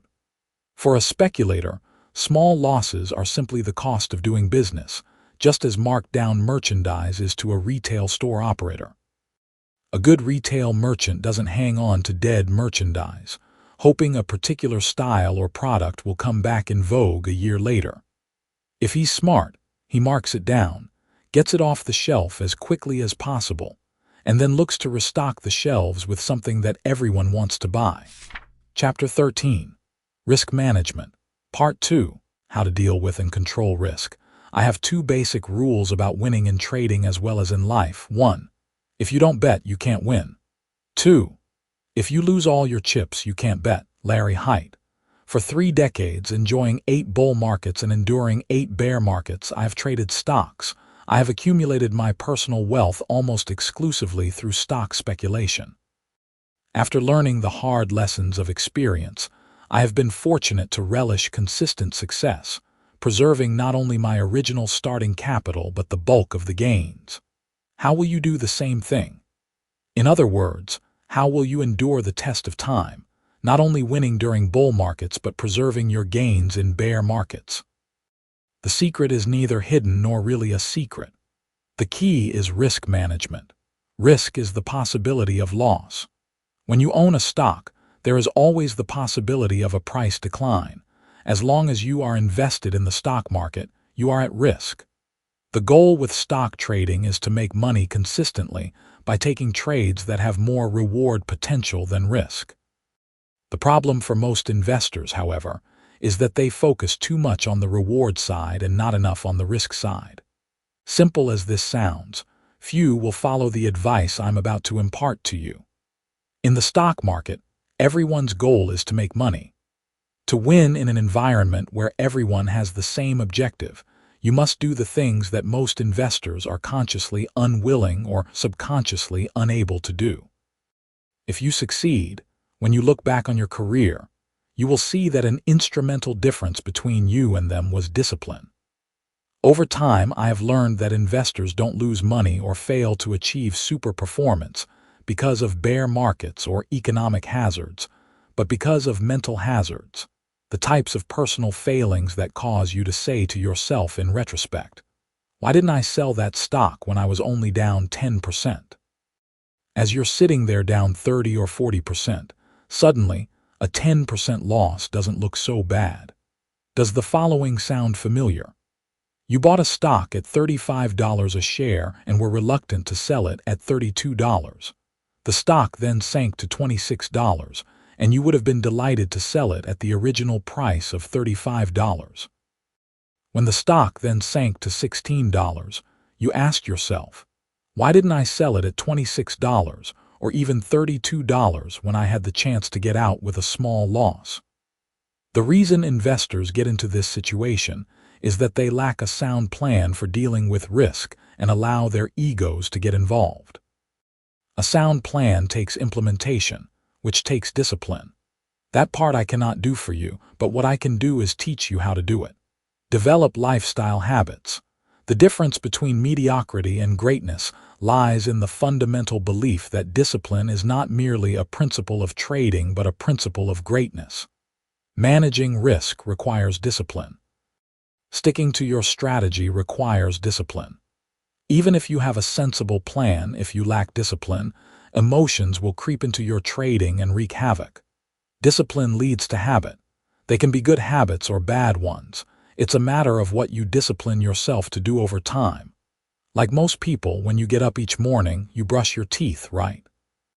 You don't say to yourself, "I'm tired of brushing my teeth over and over, so this month I'm taking a vacation from dental hygiene." To the contrary, brushing your teeth has become automatic and ingrained from years of repetition, and the belief that it's worth taking the time to do.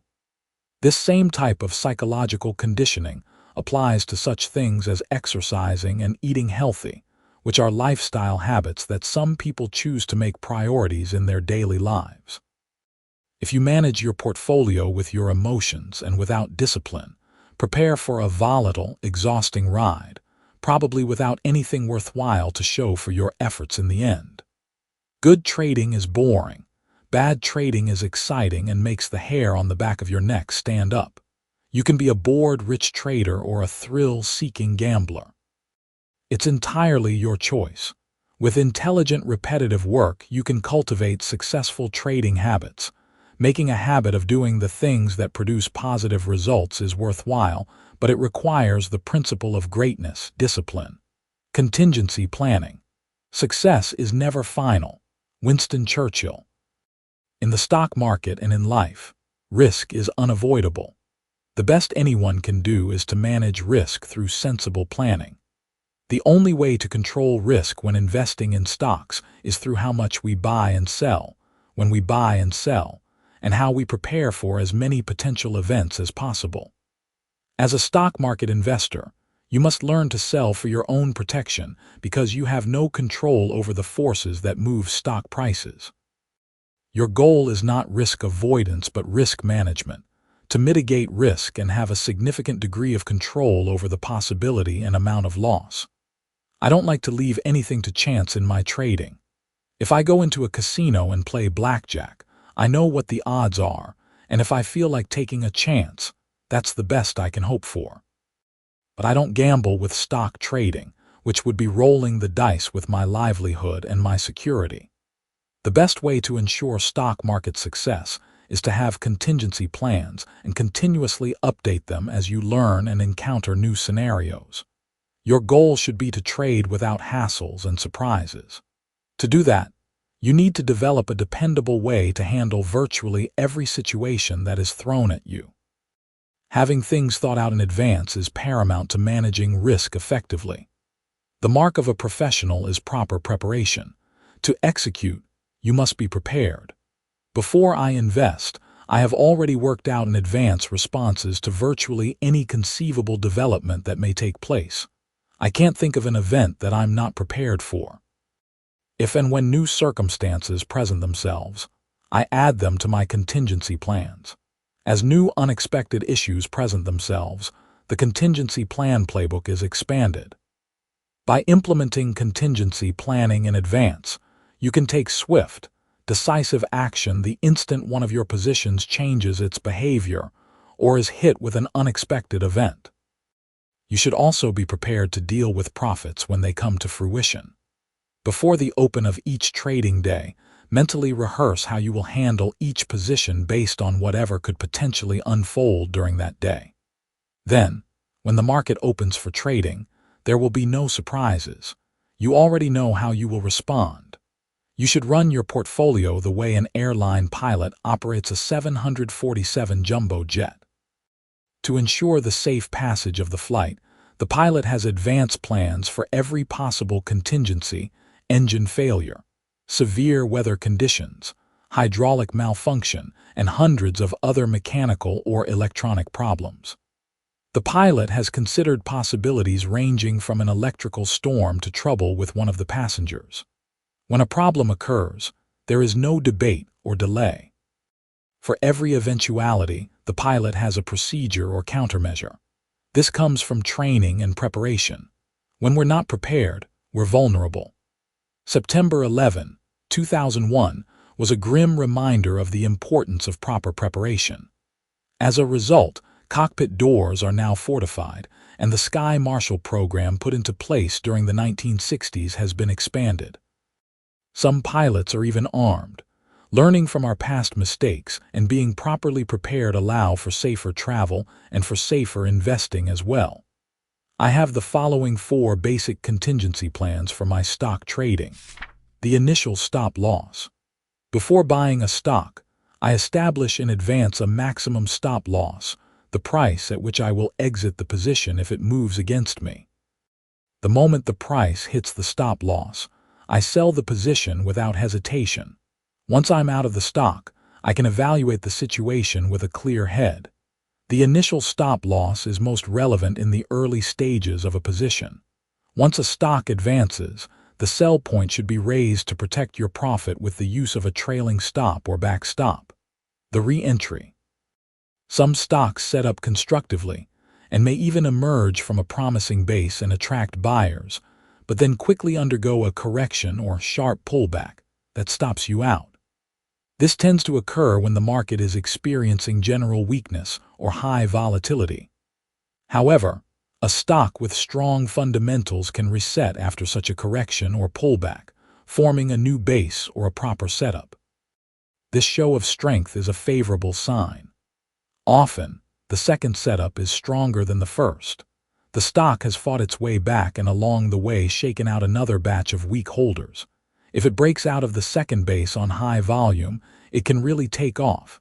You shouldn't assume that a stock will reset if it moves against you. You should always protect yourself and cut your loss. However, if a stock knocks you out of your position, don't automatically discard it as a future buy candidate. If the stock still has all the characteristics of a potential winner, look for a re-entry point. Your timing may have been off. It could take 2 or even 3 tries to catch a big winner. This is a trait of professional traders. Amateurs are scared of positions that stop them out once or twice or just weary of the struggle. Professionals are objective and dispassionate. They assess each trade on its merits of risk versus reward. They look at each trade setup as a new risk or a new opportunity. Some believe that selling a stock and then re-entering the same stock soon afterward is amateurish. I believe missing opportunity because of emotion is as amateurish.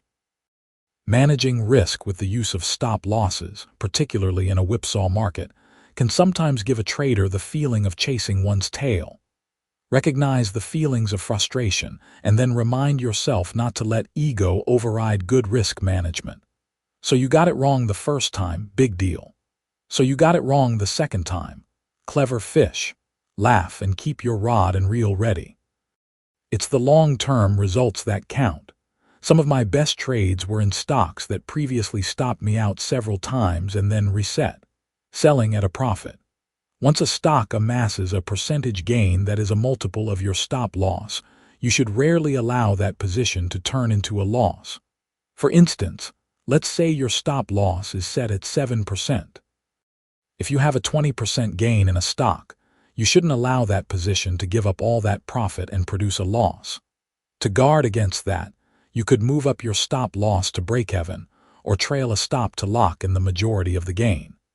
You may feel foolish breaking even on a position that was previously a decent gain. However, you will feel even worse if you let a nice gain turn into a loss.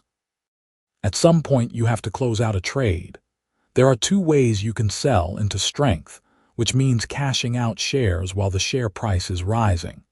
Into weakness, which means selling while the share price is declining. Selling into strength is a learned practice of professional traders.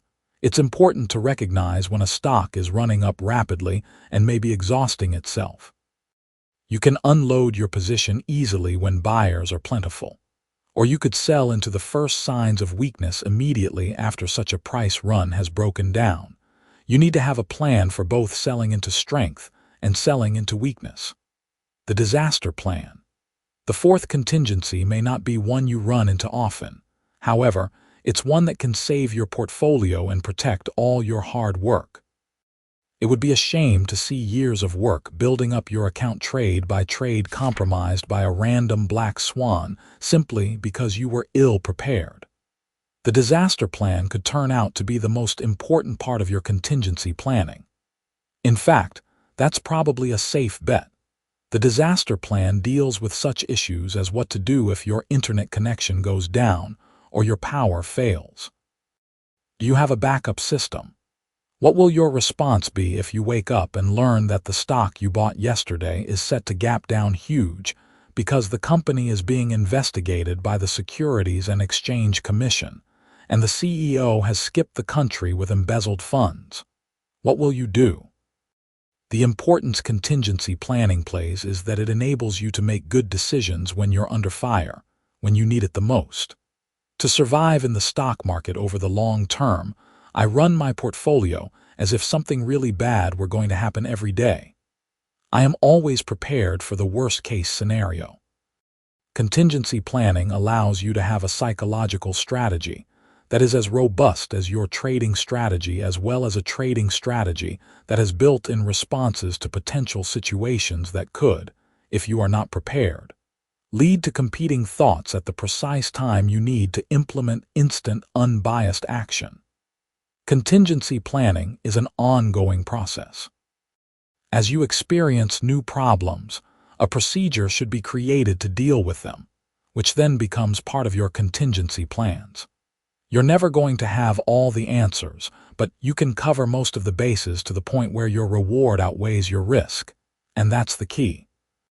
Losses are a function of expected gain.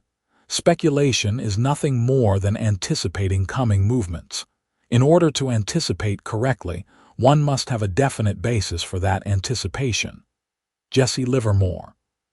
Life insurance companies run their operations in accordance with mortality tables that are based on population samples, showing the percentage of people who are likely to die by a certain age. From these tables, insurance companies can predict with a high degree of accuracy the number of people at any particular age who probably will be alive a certain number of years in the future.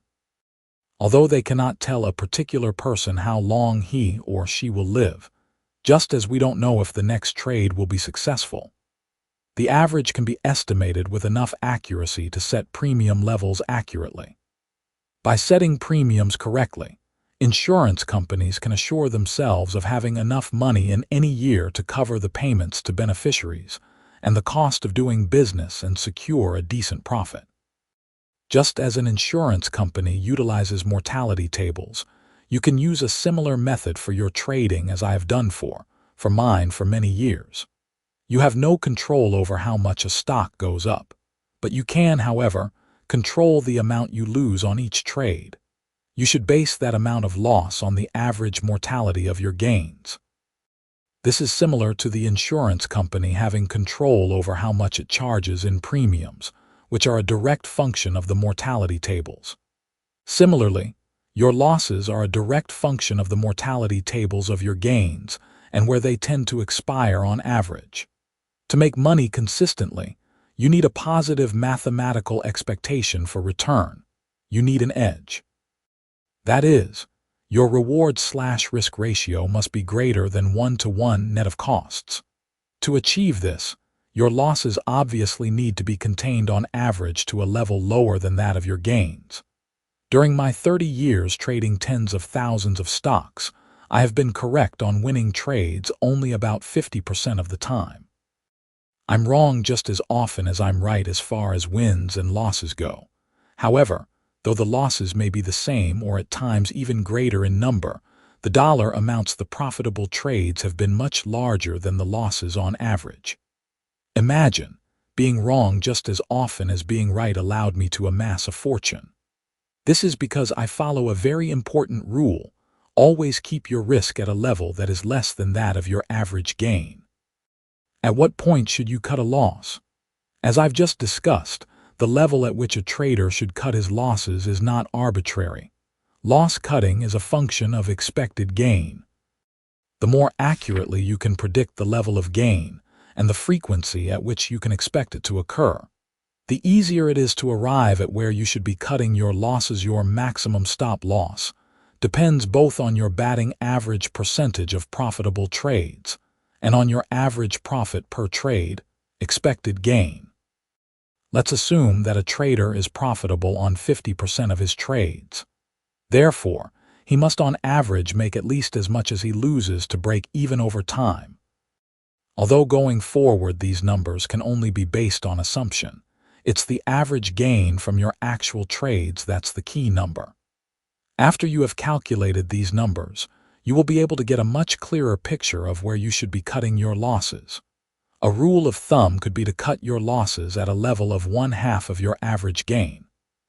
In the words of Warren Buffett, take the probability of loss times the amount of possible loss from the probability of gain times the amount of possible gain. It's imperfect, but that's what it's all about. Avoid the trader's cardinal sin. Allowing your loss on a trade to exceed your average gain is what I call the trader's cardinal sin. You must make more on your winners than you lose on your losers, remember. How can you possibly make money over time unless your winners return more dollars than your losers lose? The fact is that most traders don't even know what their average gain is. When setting a stop loss, I have a rule of thumb that the amount of loss should be no more than 1/2 the amount of expected gain based on one's real-life trading results. For example, if your winning trades produce a gain of 15% on average, you should sell any declining stock at no more than 7.5% off the purchase price. If you buy a stock at $30 a share, you would set your initial stop loss at $27.75. I also suggest that most investors, no matter how large their average gains, not allow any stock to fall more than 10% before selling. If you can't time a purchase well enough that you need more than 10% fluctuation from your point of purchase, something is wrong with your timing and selection criteria. Let's say that you sell your winners for an average gain of 30%. I would not recommend allowing losses of 15%, even though that would be half of your expected gain. In my experience, a 10% decline signals that something is wrong with the trade, assuming that you purchased it correctly in the first place. Over time, your average gain will improve as you learn how to trade more effectively. You should monitor your average gain on a regular basis and make adjustments to your stop loss accordingly. However, keep in mind that there's also an absolute level at which you need to cut your loss, the uncle point. When you were a kid, someone would twist your arm until you couldn't take it anymore and said, "Uncle," meaning, "Okay, I've had enough. I surrender." Next time you allow a loss to grow larger than your average gain, ask yourself how you can be profitable if your losses are bigger than your gains. The best thing you can do is to keep your losses small in relation to your gains. With more experience, you will become a more effective trader. You'll realize larger gains on average and have more money to reinvest. Improved trading skills will compound your trading account, but only if you keep your losses small and avoid the trader's cardinal sin. Never let a loss grow larger than your average gain. Building in failure. I have always lived by the following philosophy: expect the best and plan for the worst. Systems that rely on a high percentage of profitable trades never impress me very much. They expect the best and plan for the best. I always felt that they were too risky if something went wrong and they lost their edge. The end result may be the same during periods when things are going along normally. However, if a trader has to be right on 70 or 80% of his trades, and that's his edge, what happens if he's right only 40 or 50% of the time during a difficult period? What about during a really difficult period? The problem with relying on a high percentage of profitable trades is that no adjustment can be made. You can't control the number of wins and losses. What you can control is your stop loss. You can tighten it up as your gains get squeezed during difficult periods. I like to keep my risk/reward ratio intact, so that I can have a relatively low batting average and still not get into serious trouble. It's a concept that I call building in failure. My goal is to maintain at least a 21 win/loss ratio with an absolute maximum stop loss of no more than 10%. I shoot for 31, and I'm elated if I can attain this ratio with even a 50% batting average. This means I'm making money 3 times faster on my wins than I'm losing when I'm wrong. At a 21 ratio, I can be right only 1/3 of the time and still not get into real trouble. At a 31 ratio, even a 40% batting average could yield a fortune. If I'm able to be profitable with such a low percentage of winning trades, I've built a lot of failure into the system. Always determine your risk in advance. The time to think most clearly about where you will exit a position is before you get in. By the time you purchase a stock, the price at which you will sell at a loss should already be determined. When a stock drops to your defensive sell line, there is no time for vacillating or second-guessing. There is no decision to be made. It's been decided ahead of time. You just carry out your plan. You should write down your sell price before you buy each stock. Put it on a post-it and attach it to your computer screen. If you don't write it down, it's very likely that you will forget about it or start rationalizing why you should hold on. Not defining and committing to a predetermined level of risk costs traders and investors more money than any other mistake. Honor thy stop. Letting losses run out of control is the most common and fatal mistake made by virtually every investor, including professionals. Trading without a stop loss is like driving a car without brakes. It's just a matter of time before you crash. As far as I'm concerned, if you aren't willing to cut losses, you should not be managing your investments or anyone else's. Most investors can't stand to take losses. Unfortunately, as a result, they suffer much bigger losses that do lasting damage to their portfolios. This is ironic. They won't take a small loss because their egos won't let them accept that they have made a mistake, but in the long run, they take larger losses. My trading results went from mediocre to outstanding once I finally made the decision to draw a line in the sand and vowed never again to let a loss get out of control. I suggest that you make that same commitment right now. You should handle a falling stock in your portfolio the way a doctor treats an incoming patient in the emergency room. If an accident victim just got rushed into the ER and had lost a great amount of blood, the doctor would act quickly to stop the loss because the more the patient bleeds, the more likely it is that he will not recover. As with stocks, the larger the loss is, the more difficult it is to recover because losses work against you geometrically. Your predetermined stop-loss point should be used as an absolute maximum. Once the stock has declined to your stop, sell it immediately without exception or hesitation. Nothing must prevent you from getting out of the position. Unfortunately, most investors don't have a stop. Even fewer write it down, and many do not sell when the stop is triggered. Typically, a stock declines and the investor says, "On the next rally, I'll get out." Then one of two things happens. The stock rallies, and in many cases these investors still don't sell because they feel comfortable that the stock is fine again, or the stock never rallies but keeps falling and becomes even more difficult to sell. If you want to achieve super performance in stocks, praying and hoping for a stock to recover from a loss has no place in your psychology. The market doesn't care about what you hope will happen. Inevitably, traders who think this way continually repeat the error of holding losses, just this once, and end up with mediocre or losing records of performance in the market. In fact, such traders frequently go bust.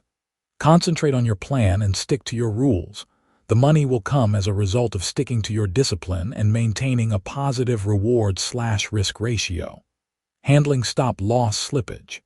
At the time you purchase a stock, the price at which you expect to sell at a loss should be written down and then executed as soon as the stock trades at that price.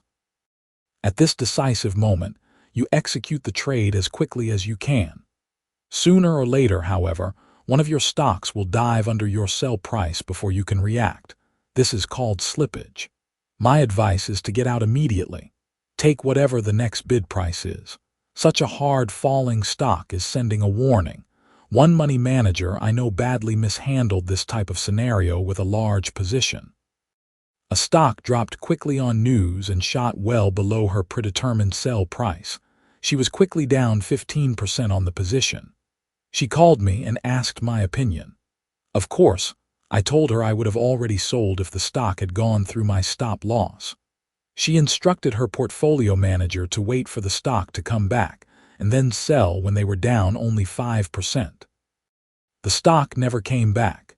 In fact, it fell further and they ended up taking a 60% thrashing before they finally threw in the towel. Does this sound familiar? Sure, there are going to be many times when you sell a stock that's down and it comes right back up. So what?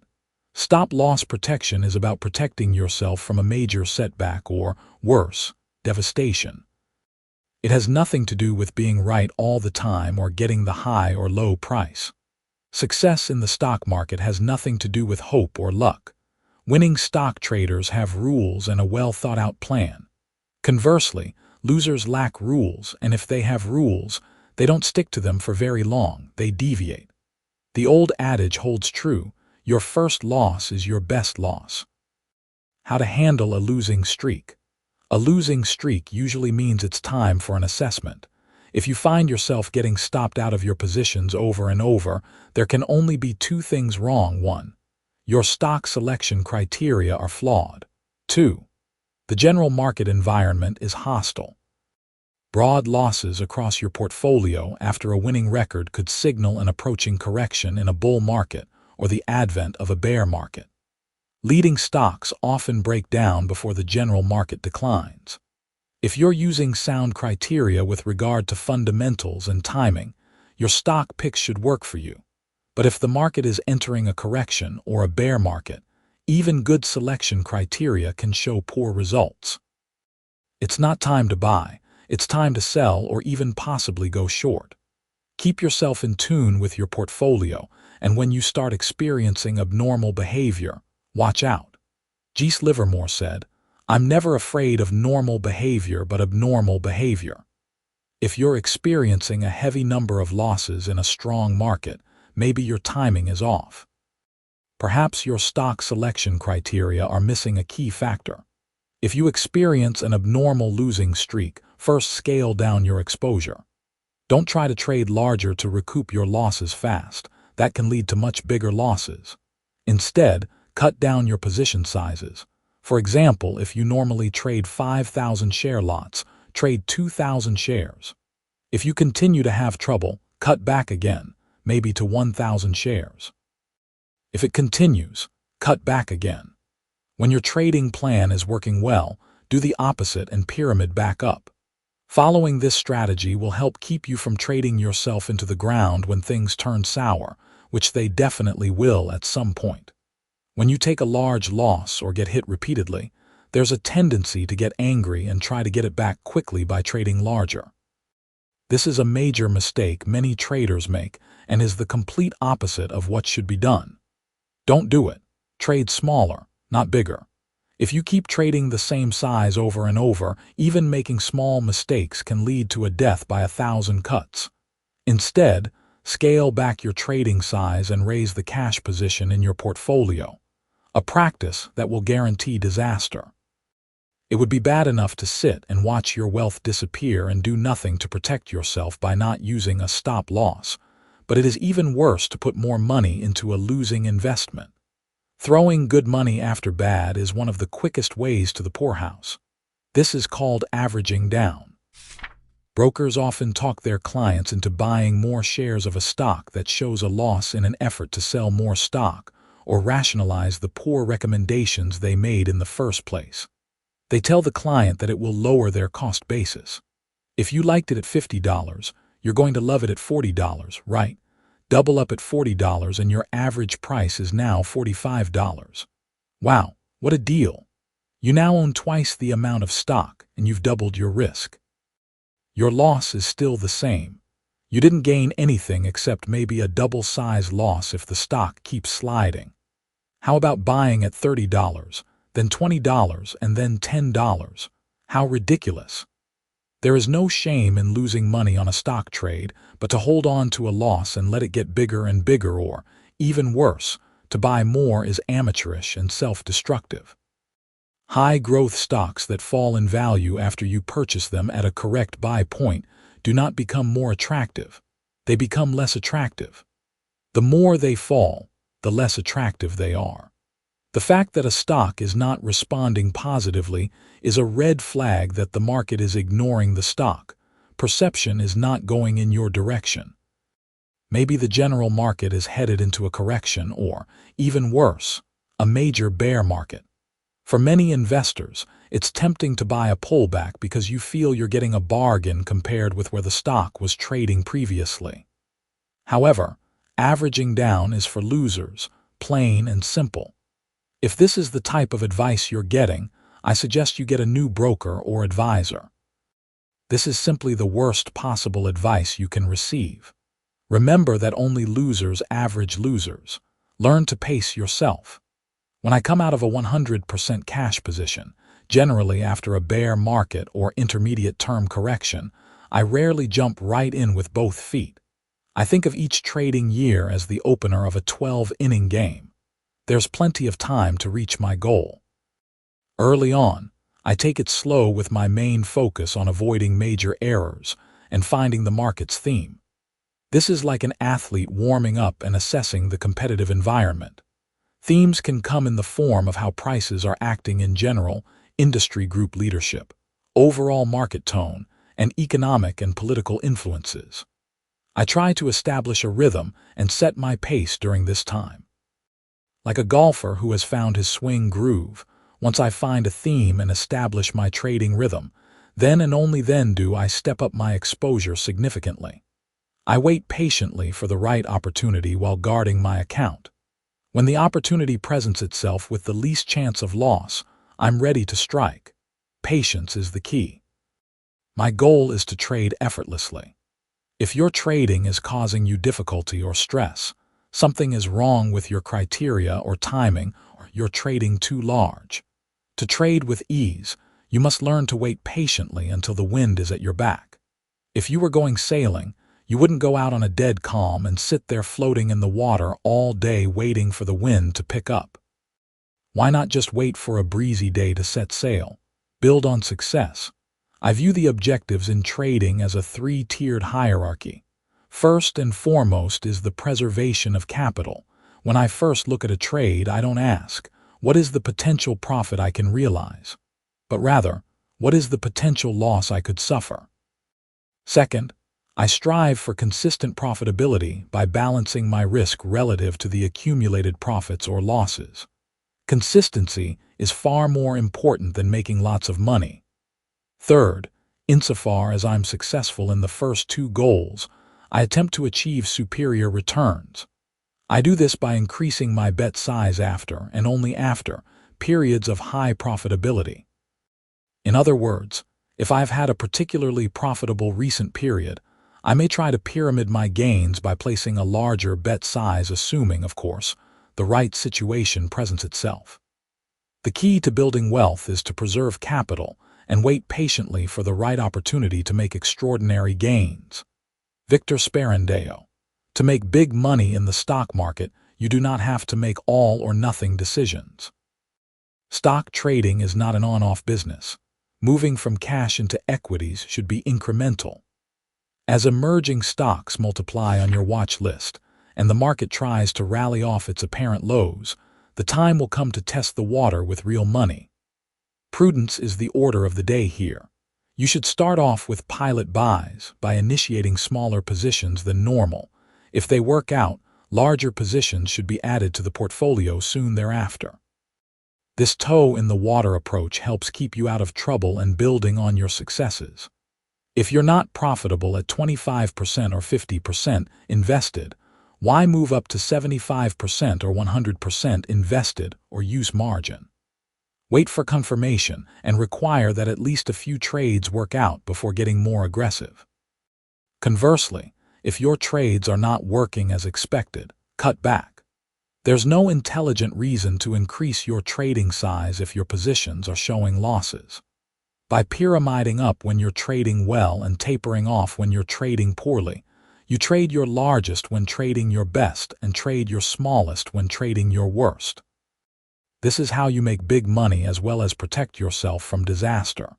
Before stepping up my exposure aggressively, I look to my portfolio for confirmation. If the market is indeed healthy, I should be experiencing success with my trading. In addition, you should see additional stocks setting up behind the first wave of emerging leaders. Be incremental in your decision-making process. Build on success. Subtract on setbacks. Let your portfolio guide you, scaling in versus averaging down. A key difference between professionals and amateurs is that professionals scale into positions whereas amateurs average down. What do I mean by this? Let's assume that both the professional and the amateur decide to risk 5% of their capital on a trade. The pro may scale in with 2% on the first buy, 2% on the second, and maybe an additional 1% on the third. He then might put his stop at 10% from the average cost of his 3 buys, risking 0.50% of the total account capital. The amateur buys his position, usually at one price, and if the trade goes against him, he may decide to average down, doubling up on a losing position. Often amateurs double up several times. Do this 3 times and you've gone from what started out as a 5% position to a 20% position. If the stock keeps sinking, it becomes even more difficult to sell because you kept committing to the stock with additional buys. In my trading, I try to buy or add to a position in the direction of the trade only after it has shown me a profit. Even if I'm buying a pullback, I generally wait for the stock to turn up before going long. The lesson: never trust the first price unless the position shows you a profit. When to move up your stop? I have some basic general guidelines. Any stock that rises to a multiple of my stop loss should never be allowed to go into the loss column. When the price of a stock I own rises by 3 times my risk, I almost always move my stop up to at least break-even. Suppose I buy a stock at $50 and decide that I'm willing to risk 5% on the trade, $47.50 stop loss for a $2.50 risk. If the stock advances to $57.50, $2.50, I move my stop to at least $50. If the stock continues to rise, I start to look for an opportunity to sell on the way up and nail down my profit. If I get stopped out at break-even, I still have my capital. Nothing gained but nothing lost. You may feel dumb breaking even on a trade that was once at a profit. However, you'll feel a lot worse if you turn a good-sized gain into a loser. Move your stop up when your stock rises by 2 or 3 times your risk, especially if that number is above your historical average gain. This will help guard you against losses and protect your profits and your confidence. Not all ratios are created equal. You may have heard that in setting a stop loss, you should allow more room for volatile price action. You should widen your stops on the basis of the volatility of the underlying stock. I strongly disagree. Most often, high volatility is experienced during a tough market environment. During difficult periods, your gains will be smaller than normal and your percentage of profitable trades, your batting average, will definitely be lower than usual, and so your losses must be cut shorter to compensate. It would be fair to assume that in difficult trading periods, your batting average is likely to fall below 50%. Once your batting average drops below 50%, increasing your risk proportionately to compensate for a higher expected gain based on higher volatility will eventually cause you to hit negative expectancy. The more your batting average drops, the sooner negative expectancy will be achieved. As the next figure illustrates, at a 40% batting average, your optimal gain or loss ratio is 20% or 10%. At this ratio, your return on investment (ROI) over 10 trades is 10.2%. Note that the expected return rises from left to right and peaks at this ratio. Thereafter, with increasing losses in proportion to your gains, the return actually declines. Armed with this knowledge, you can understand which ratio at a particular batting average will yield the best expected return. This illustrates the power of finding the optimal ratio. Any less and you make less money. However, any more and you also make less money. If your winning trades were to more than double from 20% to 42%, and you maintained a 2-to-1 gain or loss ratio by cutting your losses at 21% instead of 10%, you would actually lose money. You're still maintaining the same ratio, so how could you be losing? This is the dangerous nature of losses. They work geometrically against you. At a 50% batting average, if you made 100% on your winners and lost 50% on your losers, you would do nothing but break even. You would make more money taking profits at 4% and cutting your losses at 2%. Not surprisingly, as your batting average drops, it gets much worse. At a 30% batting average, profiting 100% on your winners and giving back 50% on your losers, you would have a whopping 93% loss in just 10 trades. If the optimal result is achieved by having a 48% or 24% win or loss ratio at a 50% batting average, what do you think happens when your percentage of profitable trades drops to only 40%? The following figure may surprise you by showing that the optimal level drops to 20% or 10%. If you're trading poorly and your batting average is dropping off below the 50% level, the last thing you want to do is increase the room you give your stocks on the downside. This is not an opinion. It's a mathematical fact. Many investors give their losing positions more freedom to inflict deeper losses. Their results begin to slip, and they get knocked out of a handful of trades. Then they watch the stocks they sold at a loss turn around and go back up. What do they say to themselves? Maybe I should have given the stock more room to fluctuate. I'd still be in it. This is just the opposite of what you should do. In a difficult market environment, profits will be smaller than normal and losses will be larger. Downside gaps will be more common, and you will most likely experience greater slippage. The smart way to handle this is to do the following: tighten up stop losses. If you normally cut losses at 7 to 8%, cut them at 5 to 6%. Settle for smaller profits. If you normally take profits of 15 to 20% on average, take profits at 10 to 12%. If you're trading with the use of leverage, get off margin immediately. Reduce your exposure with regard to your position sizes as well as your overall capital commitment. Once you see your batting average and risk/reward profile improve, you can start to extend your parameters gradually back to normal levels. Diversification does not protect you. I've always felt that if I was enthusiastic about an industry or a company, then I would concentrate in it. It causes commentators to consider me risky. I never thought that was risk. I thought that was opportunity. Kenneth Hebner. Diversification is a tactic used to distribute investments among different securities to limit losses in the event of a decline in a particular security or industry.